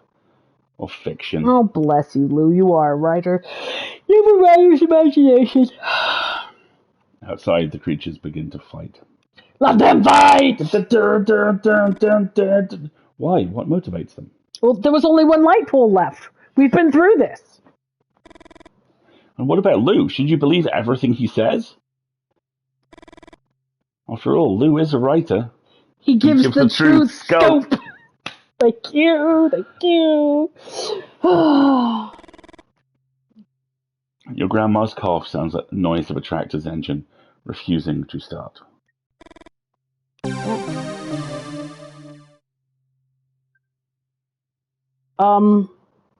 You have to kill them all. Grandma? The voice with which she speaks seems to come from much further back than her throat. We had a secret weapon, and we would use it to finish off the upright beasts. I don't know why I've gone southern with this, but that's okay. But they decided to test it in the war. Oh, look, here it comes, full circle. Elsie?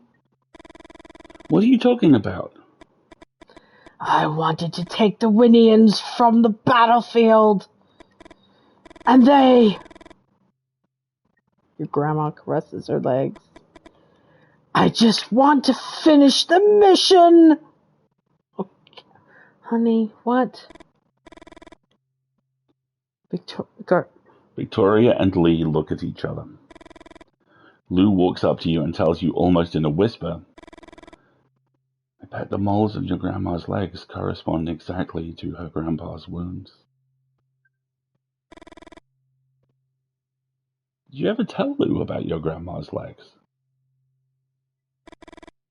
You're confused, and Lou seems to notice. It's not just free beers at the Moose Hold. People tell me things. Lou speaks softly, but his words resonate loudly in your head. The moles in your grandmother's legs, her grandfather's legs riddled by bullets in the Civil War? Could it be that Elsie's grandfather was talking to you through your grandmother's body? The Winans? The Winans! A project that has obsessed you for a long time, and now you think you know why. You decide not to think too much about Elsie, her grandfather, the moles, the men in black. You're terrified that behind all your decisions, something more than your own free will was at work. Come on.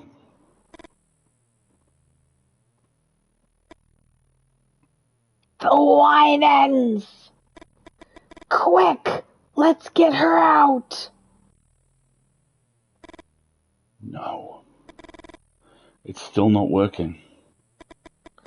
What do you mean it's not working?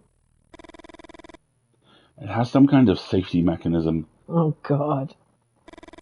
And I still haven't been able to assemble it successfully. Here, see? Oh, God, they're giving me a puzzle. Could be worse. They could have given me a puzzle.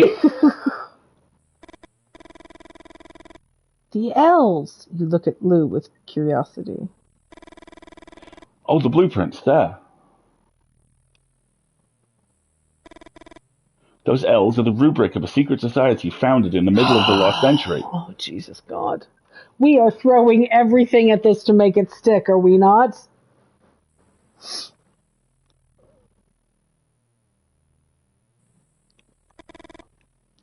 not so secret if you know about it, is it? Lou doesn't answer you. Kitchen sink conspiracy theory. Yep, we're just throwing it all in there. There's gonna be a Da Vinci Code reference any freaking second now. I love that they're all like, Granny's possessed. Yep, that tracks. Let's go. Why the L's? Some say it's because of the way the knight moves on a chessboard. Others say it's because of Lewis Carroll. Lewis Carroll? Okay, sure, I guess. The author of Alice in Wonderland. Exactly. Let them keep talking. Lou closes his eyes, holds a hand to the bridge of his nose, and clears his throat. Mansplain incoming. Can this guy be any more affected? A stick I found that weighed 2 pounds. I sawed it up one day. This is a Carol rhyme, isn't it? Yeah. In pieces 8 of equal weight. How much did each piece weigh? Everybody says 1/4 pound, which is wrong. A riddle at this moment, in this economy. Victoria strokes her chin and Lee nods his head slightly as if he's counting something. Do you think it's time for a riddle, Lou? Very dually there. I loved it. Lou raises his hands and moves aside. You take a deep breath. It shouldn't be that hard to find the right configuration. Okay, I need the answer to the riddle, though. I'm on it. It's in the Big Collected Alice in Wonderland and Other Things book. Lewis Carroll stick riddle.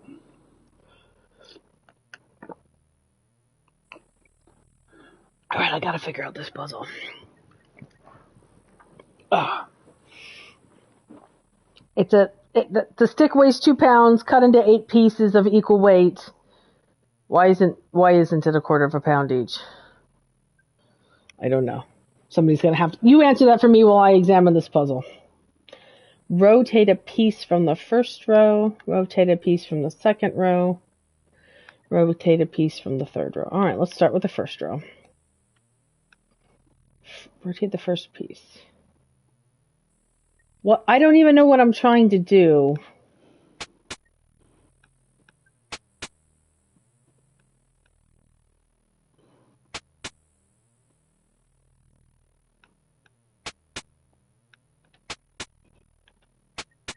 Okay, what am I trying to do?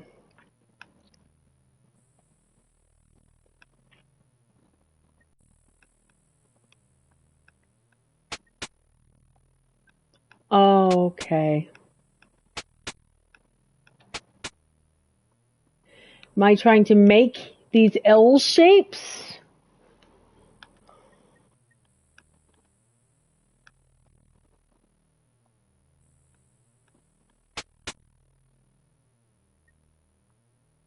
I guess so.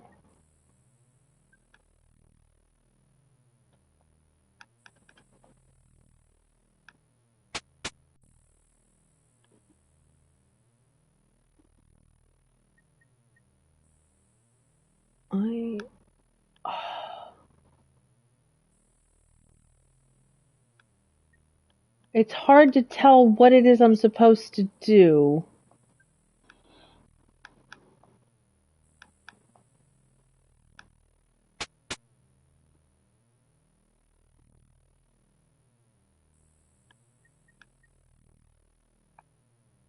Is it that if you rotate all the pieces, they're supposed to make nothing but L shapes? I am looking this up for you now. By the way, the answer to the riddle is they all weigh less than a quarter of a pound because entropy means that enough sawdust will be kicked out that the weight will drop slightly. Yeah, well done, Stitch.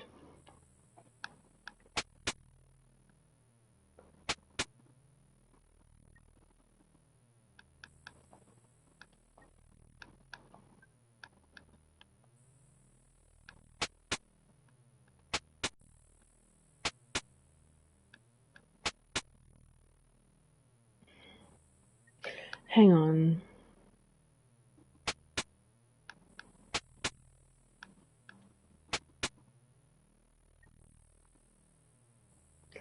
It's just, since I can't visualize the answer, it's hard to know.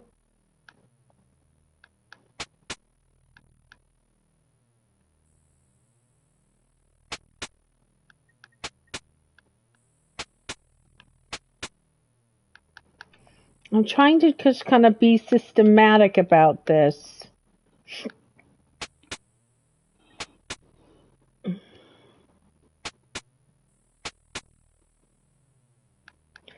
And I can't tell from the color change or anything. Do you have if you just have a picture of the final... That's a video walkthrough. I don't have a picture. I just want a picture of the final piece because then I can figure it out.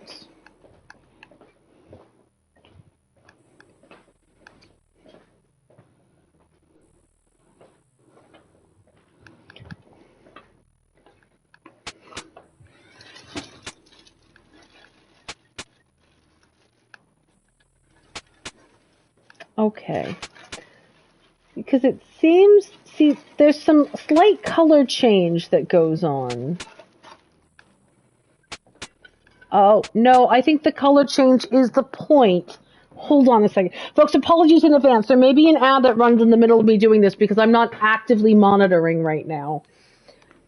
Okay, so turn it all green or all blue. I think that's exactly it. I think that there are three different colors. There's a blue, a light green, and a dark green, and that's what I have to line up. So,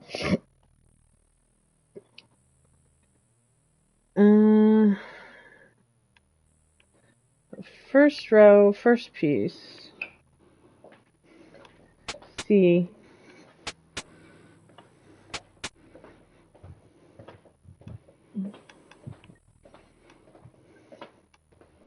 I think. Yeah, see how that green now lines up? First row, third piece.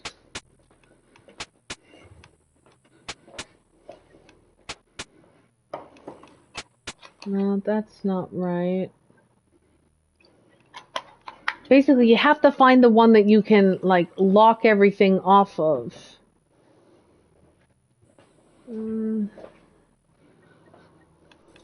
I just need to get... Oh, and the interface is not fun. For the middle and work out. Yeah, that's what I'm thinking I'm going to start doing.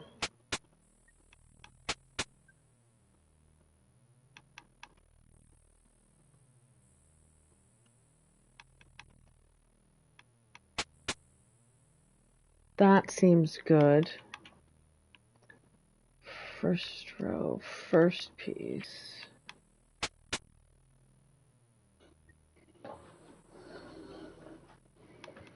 I think that's right, but I'm going to try.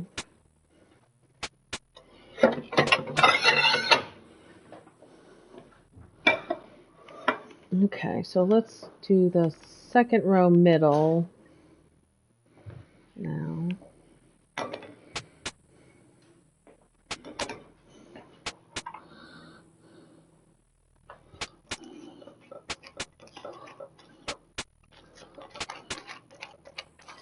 But see, that doesn't seem to line up.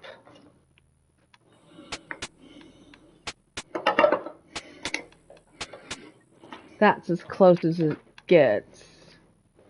But that's not aligned in the middle. So I think you're right. I think we have to do the middle pieces first. That looks right. No, see, that's not aligned. The second middle and the first middle. Oh my gosh, this is hard.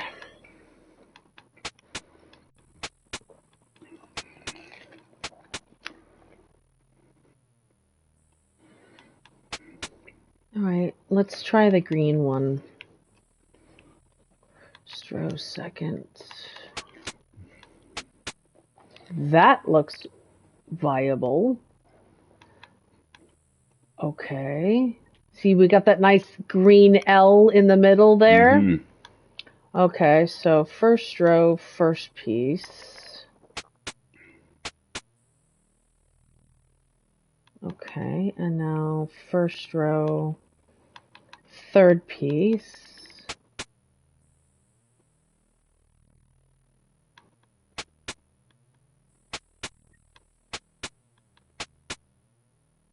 All right, so far, that looks okay. So now we go to the second row, first piece, because we've aligned the center one. There. Good.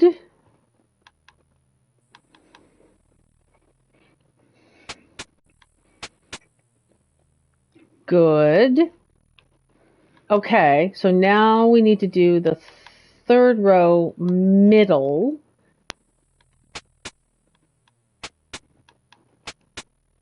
Good. Okay. Nope. Third row, third.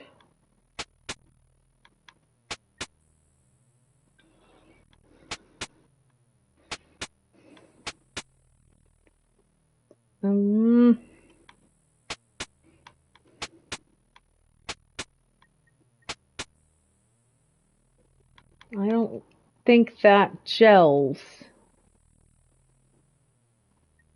Okay, which tells me that second row right is not wrong. Second row third is still off. That seems correct. Okay, so now third row right.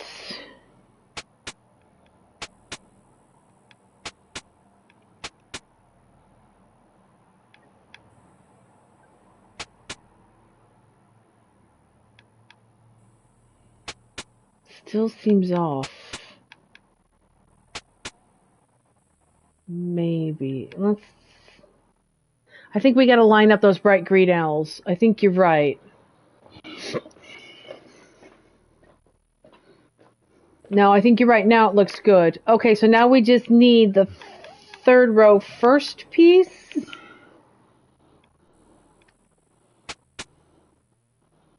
Like that. Should we test it? That looks like it's making the L shapes. Yes! Locks into place with a click. Excellent. Oh,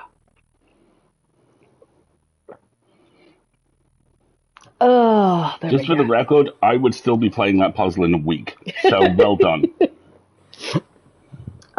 Okay. The rotation of the Earth really makes my day. Okay.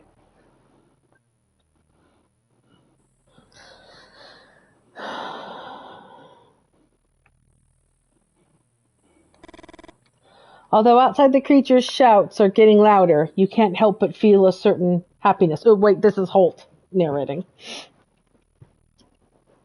Although outside the creature's shouts are getting louder, you can't help but feel a certain happiness. Because we're about to machine gun them all? We're about to do a genocide. I can't say I like the lesson learned here. Not really. The Winans is complete. Yay! Now, everybody out! Oh my god, Granny on a gun minigame! Elsie stands next to the Winans holding a rifle. Lee, Lou, and Victoria stand back a little.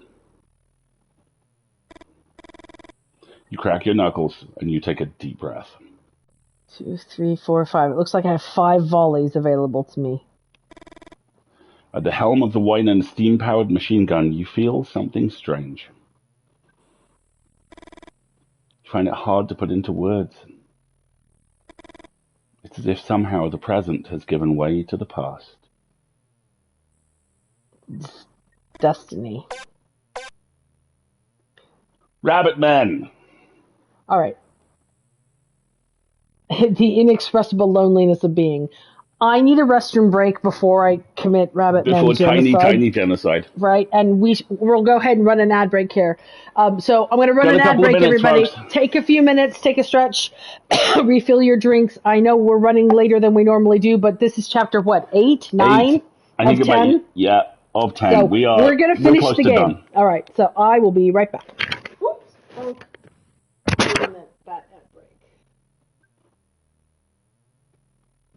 Your mic is still on, just so you know. No worries. I'm going to use the restroom. Please excuse me before I commit funny senate. So I'm just looking through Twitter, and the best Halloween costume I've seen so far is a dude wearing 6 boxes of cornflakes, cinnamon toast crunch, fruity pebbles, multigrain Cheerios, honey bunches, I think Shreddies, and something marked ominously great value, also holding a foam carving knife, who is going as a serial killer. Gotta respect the pun game. Gotta respect it when it's that good.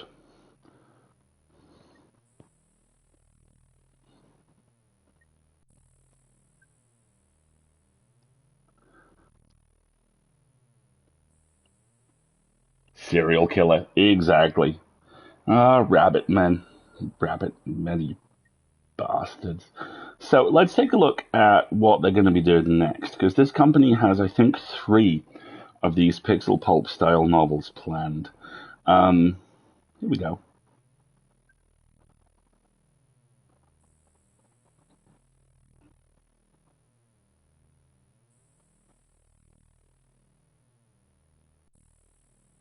Oh, it's a Buenos Aires-based company. That's cool. LCB Game Studio. Looking that up now. Bum, bum, bum.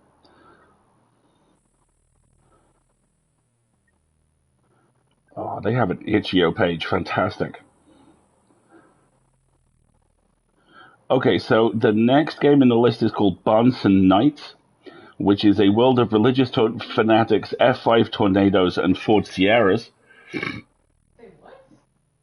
LCB Game Studio, that produced this, have 2 other games on the list. The next one is called Bonson Knights, which is set in a deep south ravaged by F5 tornadoes, where knights ride chargers, like hot rods. Okay. And also Shark Riders, about 2 brothers on a raft. Also a gorilla head, a great white shark, and hallucinogenic cactus spines. Exactly. All right, let's see. I mean, whomst among us, you know? So what I want to do is I want to experiment with what my arc of fire is on this thing. Okay. Rabbit Man. Rabbit Man. They are weak creatures. Cannon fodder in the war against the upright beasts. I don't even know why we have a war against upright beasts, but... Oh, that was my coffee. Okay, fine. I mean, have we tried talking to the upright beasts? What I want to do is aim to the center and see what my arc of fire is.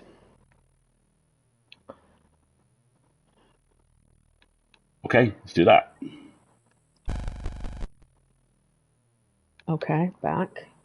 Aim to the right. No. Aim to the left. So I'll do that so that Granny can shoot in the middle. I don't have an arc. I just have a single line. So,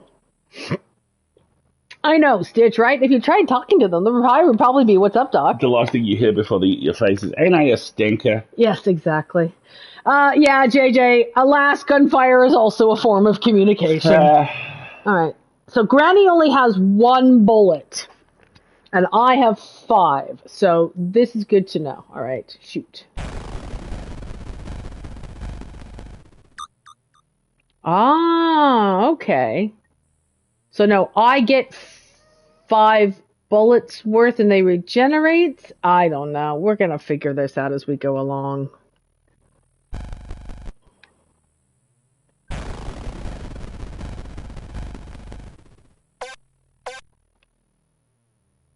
Okay, so I want to aim to the Right. right.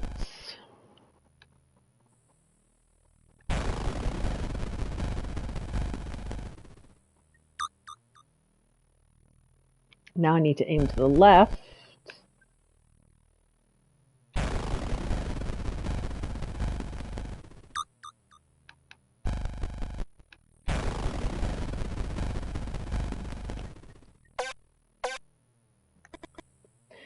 Beware of the dog man. It does have Dance Dance Brutal Murder Revolution, Right. doesn't it?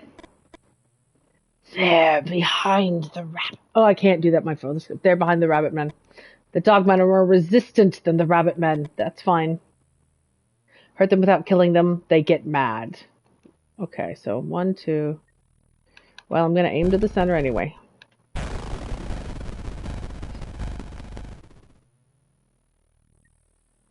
So I've hurt one without... Oh, he pissed. He angry. Eat this bullet!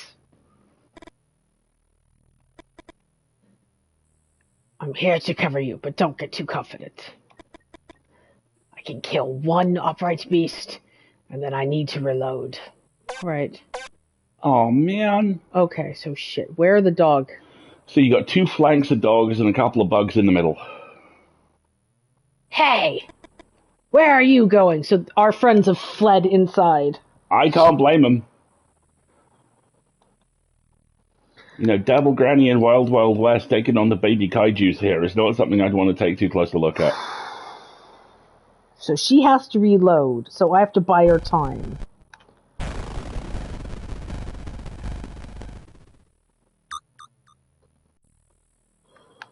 It's possible that may have been an error.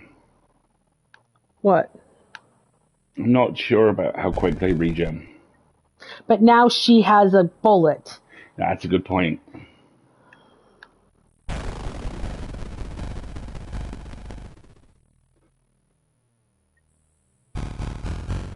So Granny's gonna have to take care of that one.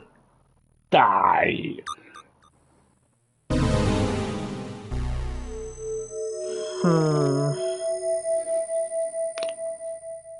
Retry. Very strong. You have died of dysentery energy to this, Blazes.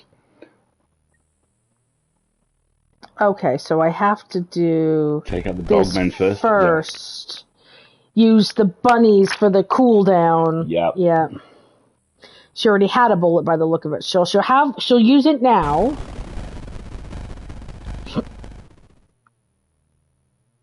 Because he's gonna get angry.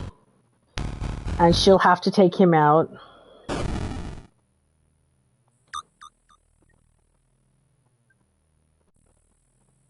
She's reloaded.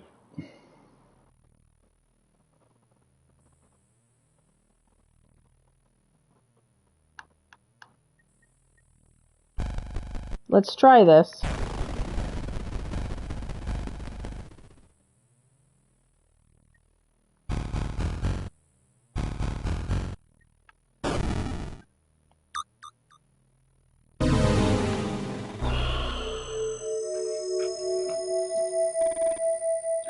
So it looks like left, center, right, doesn't it?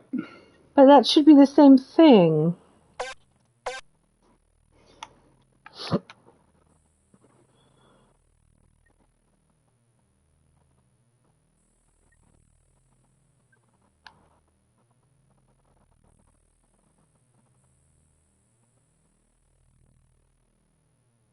I think she gets one shot each time.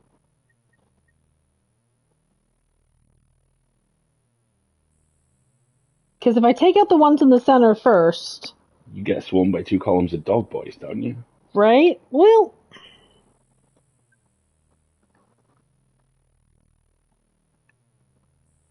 But more importantly, there's no way for me to get off 3 shots before they get to make 2 moves, is the problem.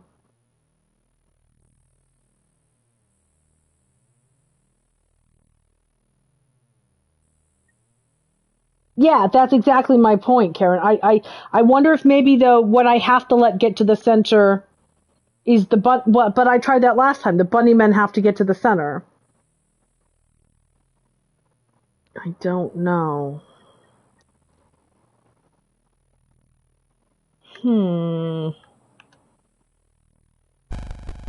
Let's try this again. Because we can't...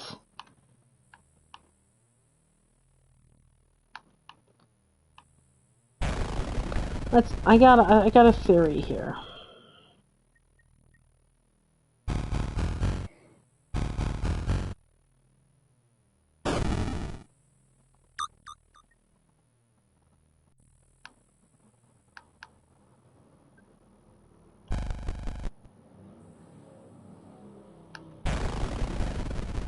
But I think this is what we've done before.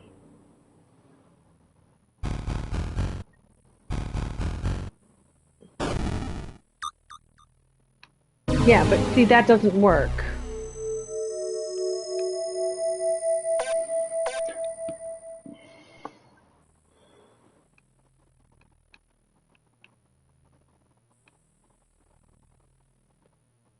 Should we try the center first?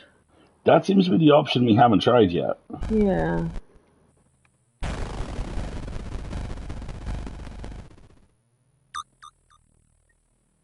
Yeah, she only fires when we get rushed. But no matter which way I shoot now...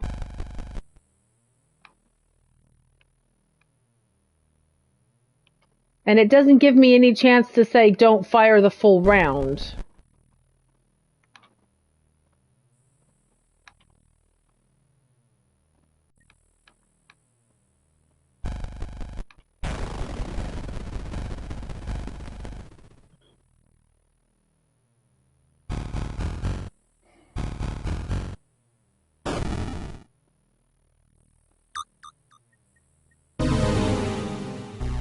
Hmm.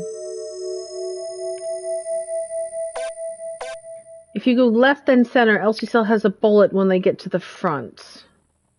Okay, let's try left.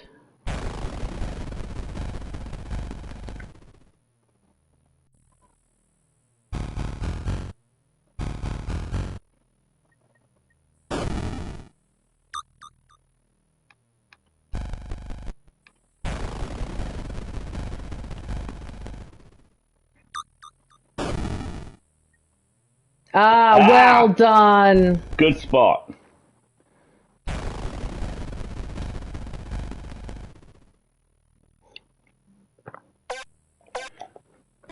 All right, what the Look hell at is the antlers that? on that bastard. The 2 men and the woman. Gone. Deserters. Oh, if I send Elsie to look for the rest, I'm gonna die. So, no, you stay with me. Stay shooting biped seems to be the way to do it. Alright, That top line looks rough, dude. So, 1, 2, 3, 4, 5.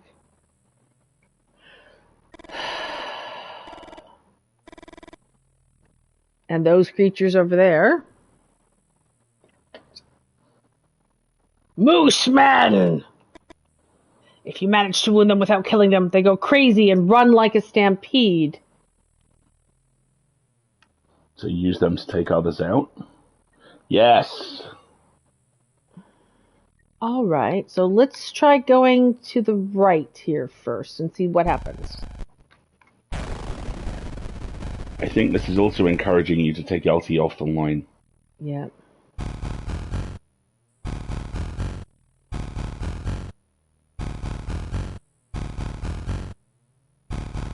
Fucking hell.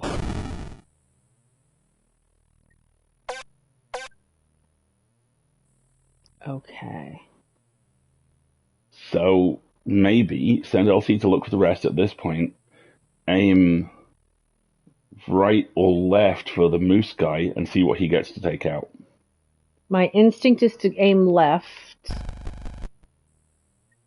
and see how much he can take out before.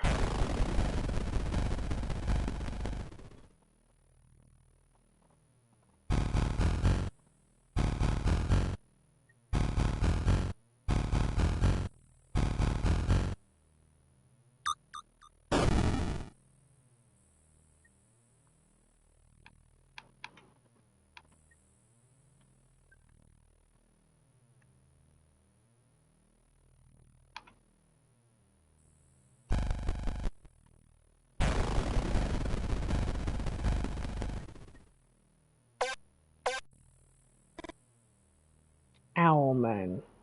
Resist like dogmen or moosemen, but if you hurt them without killing them, they fly to the front. Oh god. So be careful.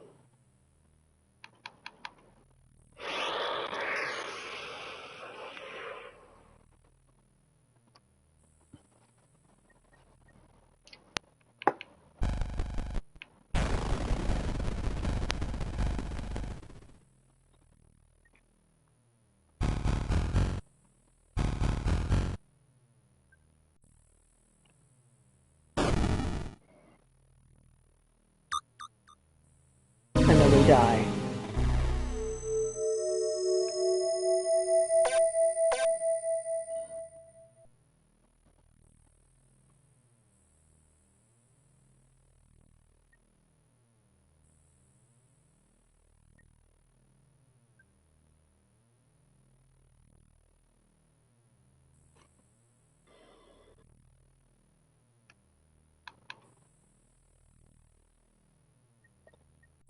Yeah, so last time we tried the right. Let's try the center. Yeah.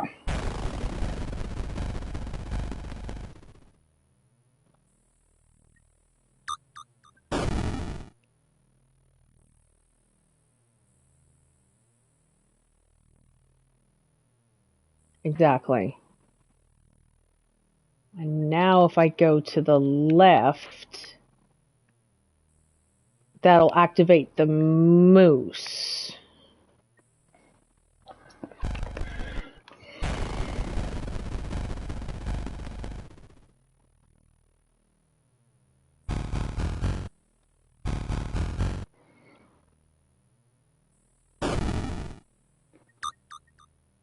But now I don't. But now she doesn't have another bullet, so.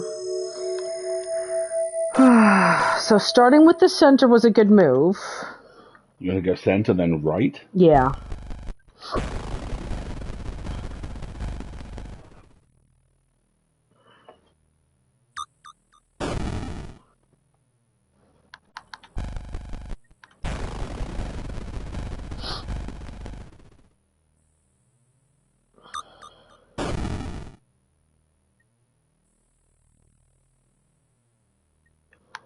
And then I need to go to the left. Because the Mothman's going to advance and Elsie's going to one-shot him, so... Right. Or maybe the Moose Dude's going to take him out. No, I can kill the moose. And then I can take out the...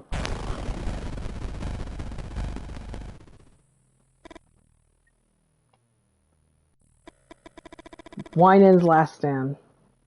You take advantage of a rare moment of calm on the battlefield to talk to Elsie. I need to tell her to go help. Yes. Shake your head from one side to the other. You know that Lou was the first to leave, and the helplessness eats you up inside. I'm really hoping they're going to go make another plan to help me. Go look for them. But if we're going to fight here, we fight all together.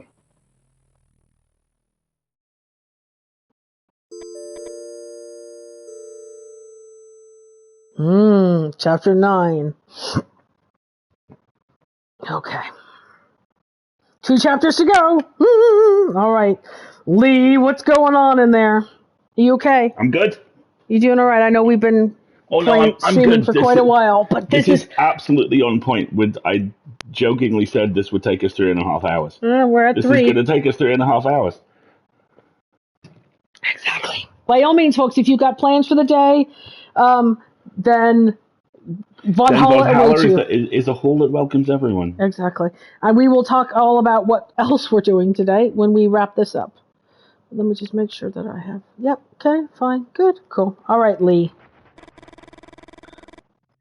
I don't want to keep running away. I should be out there. And win my red badge of courage. Wanker! You're such a wanker. The Red Badge of Courage is the title of that Civil War novel you read and reread over and over again. It tells the story of a Union soldier who flees the battlefield. From that first act of cowardice, the only thing the protagonist longs for is to receive a war wound. Jesus, God, get therapy. The definitive proof that he had become a man. Your red badge of courage? You want a real red badge of courage, Lee? I'm pregnant. Your head spins. You find it difficult to organize your thoughts. You're going to be a father? You think of your own father, of all your suffering. I don't know if... I'm a coward, Beck. Lee, did you know that Stephen Crane wrote Red Badge of Courage without ever having set foot on a real battlefield? First time you saw Lou, you wanted to twist his arm and bring him to his knees. You probably still do. Now you smile and put an arm on his shoulder. Thanks, Lou. Come out and fight! God, Granny. None of you move. Ow! I said! My red badge of courage. Lee, don't. Lee, don't! Pull. Pull it out of her. No. Pull or push? Interesting. I don't want to pull the gun. Maybe push past her. Push past, you Push think? past. You push. Maybe pull.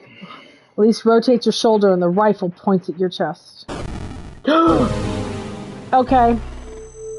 You hear a shot, you fall backwards. You die on the spot. Alright, fine. Lee, don't! Okay, so pull then. This is you. You pull. Elsie rotates her shoulder and stumbles. The rifle points at the ceiling. Pull again. No, it'll just put it back at your chest. Now you push. Elsie loses her balance. The rifle points at her body. Oh no! Pull. Yeah. Oh gosh, it's pouring now. Go check the office window, make sure it's closed, okay? Okay. I don't want to... Okay, so... We pushed, and it sent it... And she stumbled. We pulled, and it went realigning, but now it's pointing at her. You push, and you hear a shot. No! It wasn't Holt's grandmother, Lee. Your hands are shaking. You didn't fire the rifle. However, somehow you had been able to feel the different endings. You knew that in one of them Elsie would be shot, and yet you didn't stop.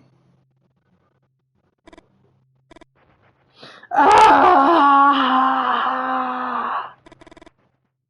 She's alive! They shot me! The resilience of the possessed. You don't know why you're surprised. After all, Holt's grandmother is possessed by her own grandfather. A soldier who fought in the Civil War and was mowed down by a machine gun. The same machine gun whose burst you now hear outside the gas station. Lee's about to go take her place. Tearing apart creatures not mentioned in any biology textbooks. Grandma's haunted. Ah! Eat bullets, you sons of bitches! Oh my god, Holt.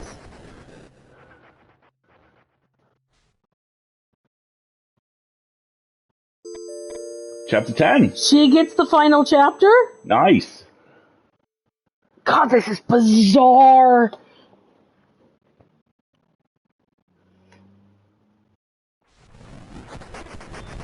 Now! You don't think about it too much. As Holt fires the Winans machine gun, you run as fast as you can. If you want to survive, you have to get away from there. The only word you can think of to describe what you see is pandemonium. And not only in the traditional sense, a place of noise and confusion, but in the original sense of the word. Okay, we're gonna be vocabulary wanker while we're running for our lives from cryptids? The place where all demons congregate. I did not know that that was the Neither actual did I. meaning That of is metal pandemonium. as hell. That is metal. What, are there pandas now, right? Lee tries to make himself heard over the gunfire and the shrieks of the creatures. To your left, Vic! Okay, left. You feel jaws... Oh, that was a timed That's puzzle. a quick time event. That's not fair! You feel jaws closing not far from your neck. You try to run faster. Get down! You duck down and feel the claws of a creature graze the back of your neck. You're gonna have to do the voicing if I'm gonna do quick time events. You keep running. Right!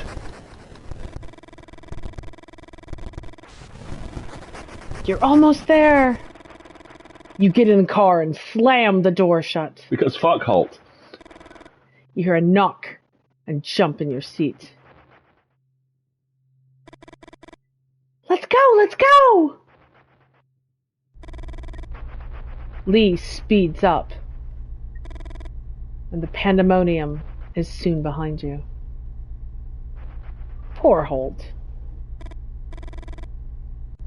You think about Lee's previous car. What a clunker. And now you know how Lee managed to buy a car like this one. Holt told you. Poor Holt. The Leonids, upright beasts, intrafamilial possession, experimental weapons, the Order of the Elves, men in black, Mothmen. There they are, the topics of my next book. Oh, God. You touch your belly. With all that you've suffered through tonight, Lou's comment seems a bit inappropriate. Too soon, Lou. Too fucking soon. You travel in silence for a few minutes. Are you alright, Lee? You look a little pale. Lee takes a few moments to answer. I don't know. He scratches his head. I can see things before they happen, Vic. No, you can't. Lou leans forward. It's not that I see the future. I don't know how to explain it. It's like I can see several presents just before they happen. Come on, babe. Victoria. What you're saying, Lee, have you felt it since the episode you told us with the white light? Lee's hands are tightly clasped on the steering wheel. It's not like I can control it.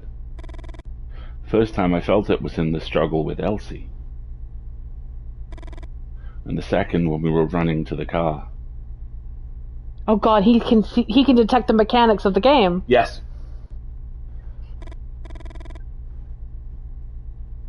Lee looks you in the eyes and suddenly you can feel all his pain. And some of the presents, the creatures, Vic. Lee's voice breaks.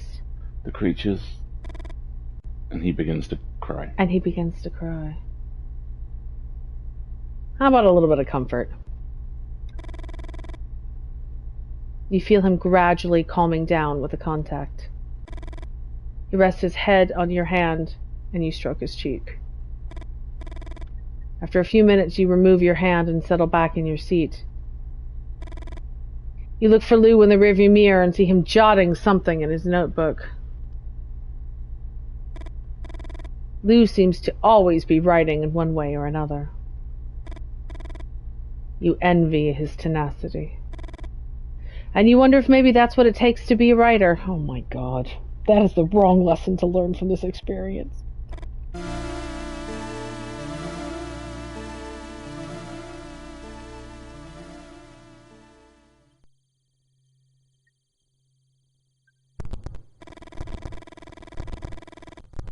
Lee steps on the brakes and opens the door on his side. Wait here. What happened? Can you see anything from there? You shake your head. Here he comes. What is he holding? A goat baby? It's hurt, Vic.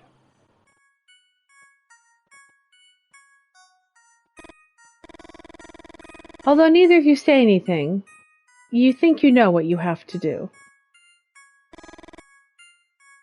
Lee kisses you on the mouth and starts the car. In the back seat, Lou clears his throat. I don't want to be anticlimactic, but the demonization of the god Pan, Satan as a male goat. You do know that there are records throughout history of bloody wars against goat men, don't you?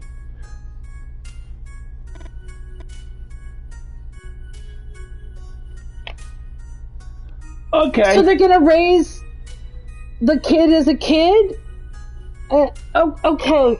That was a very, very abrupt, bizarre ending. It's like, we had to shoot all the rabbit men, but we're going to save the goat men?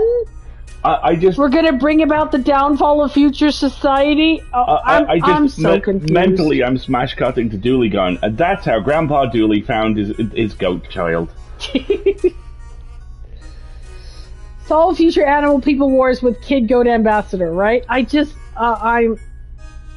Yes, we're now raising... Stopped. That didn't so much end as stop, but that's... Yes. Okay. So do we get any sort of, like, Congratulations! You made this good choice and this wrong choice, sort of thing? I hope so. Let's see.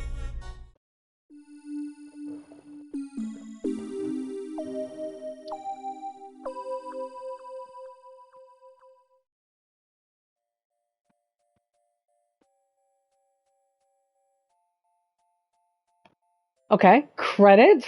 Good. LCB is the name of their studio, right? Yeah.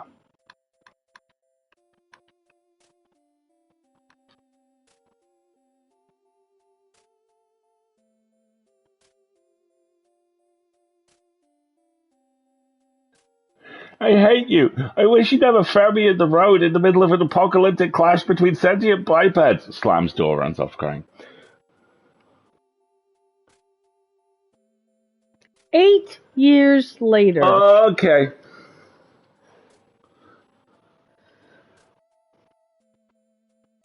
Okay. Suburbia. Mibs.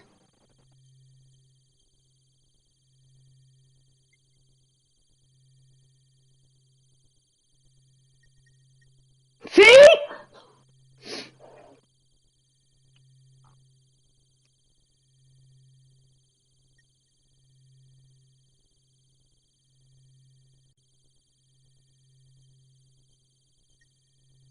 Not just marvelous. Trophy earned.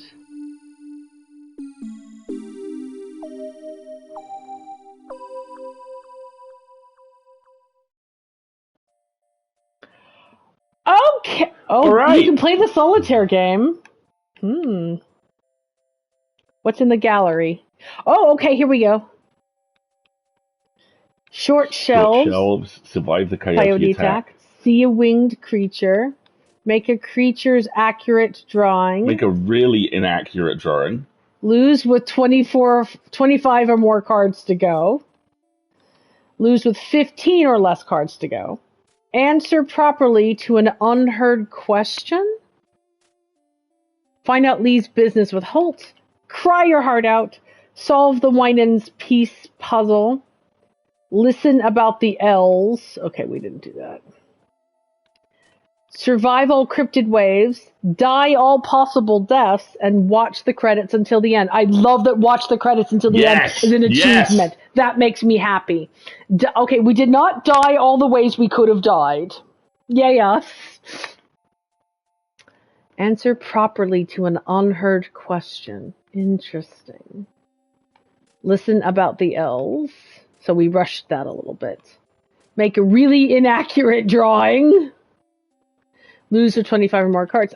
So, and some of these are mutually exclusive. So accurate drawing, inaccurate drawing. How far you got losing the solitaire. This one we just hurried through. Answer properly to an unheard question is going to haunt me. I need to go look it up. Not dying every way seems like an achievement too, but yeah, I agree. Okay, that was fun. That was fun. I'm going to play the solitaire game after we log off. Kind of feel like I never ever need to play it again, but it was fun. That's okay. There's nothing wrong with a done and one. No, that was what? 3 hours worth of gameplay? Almost 4?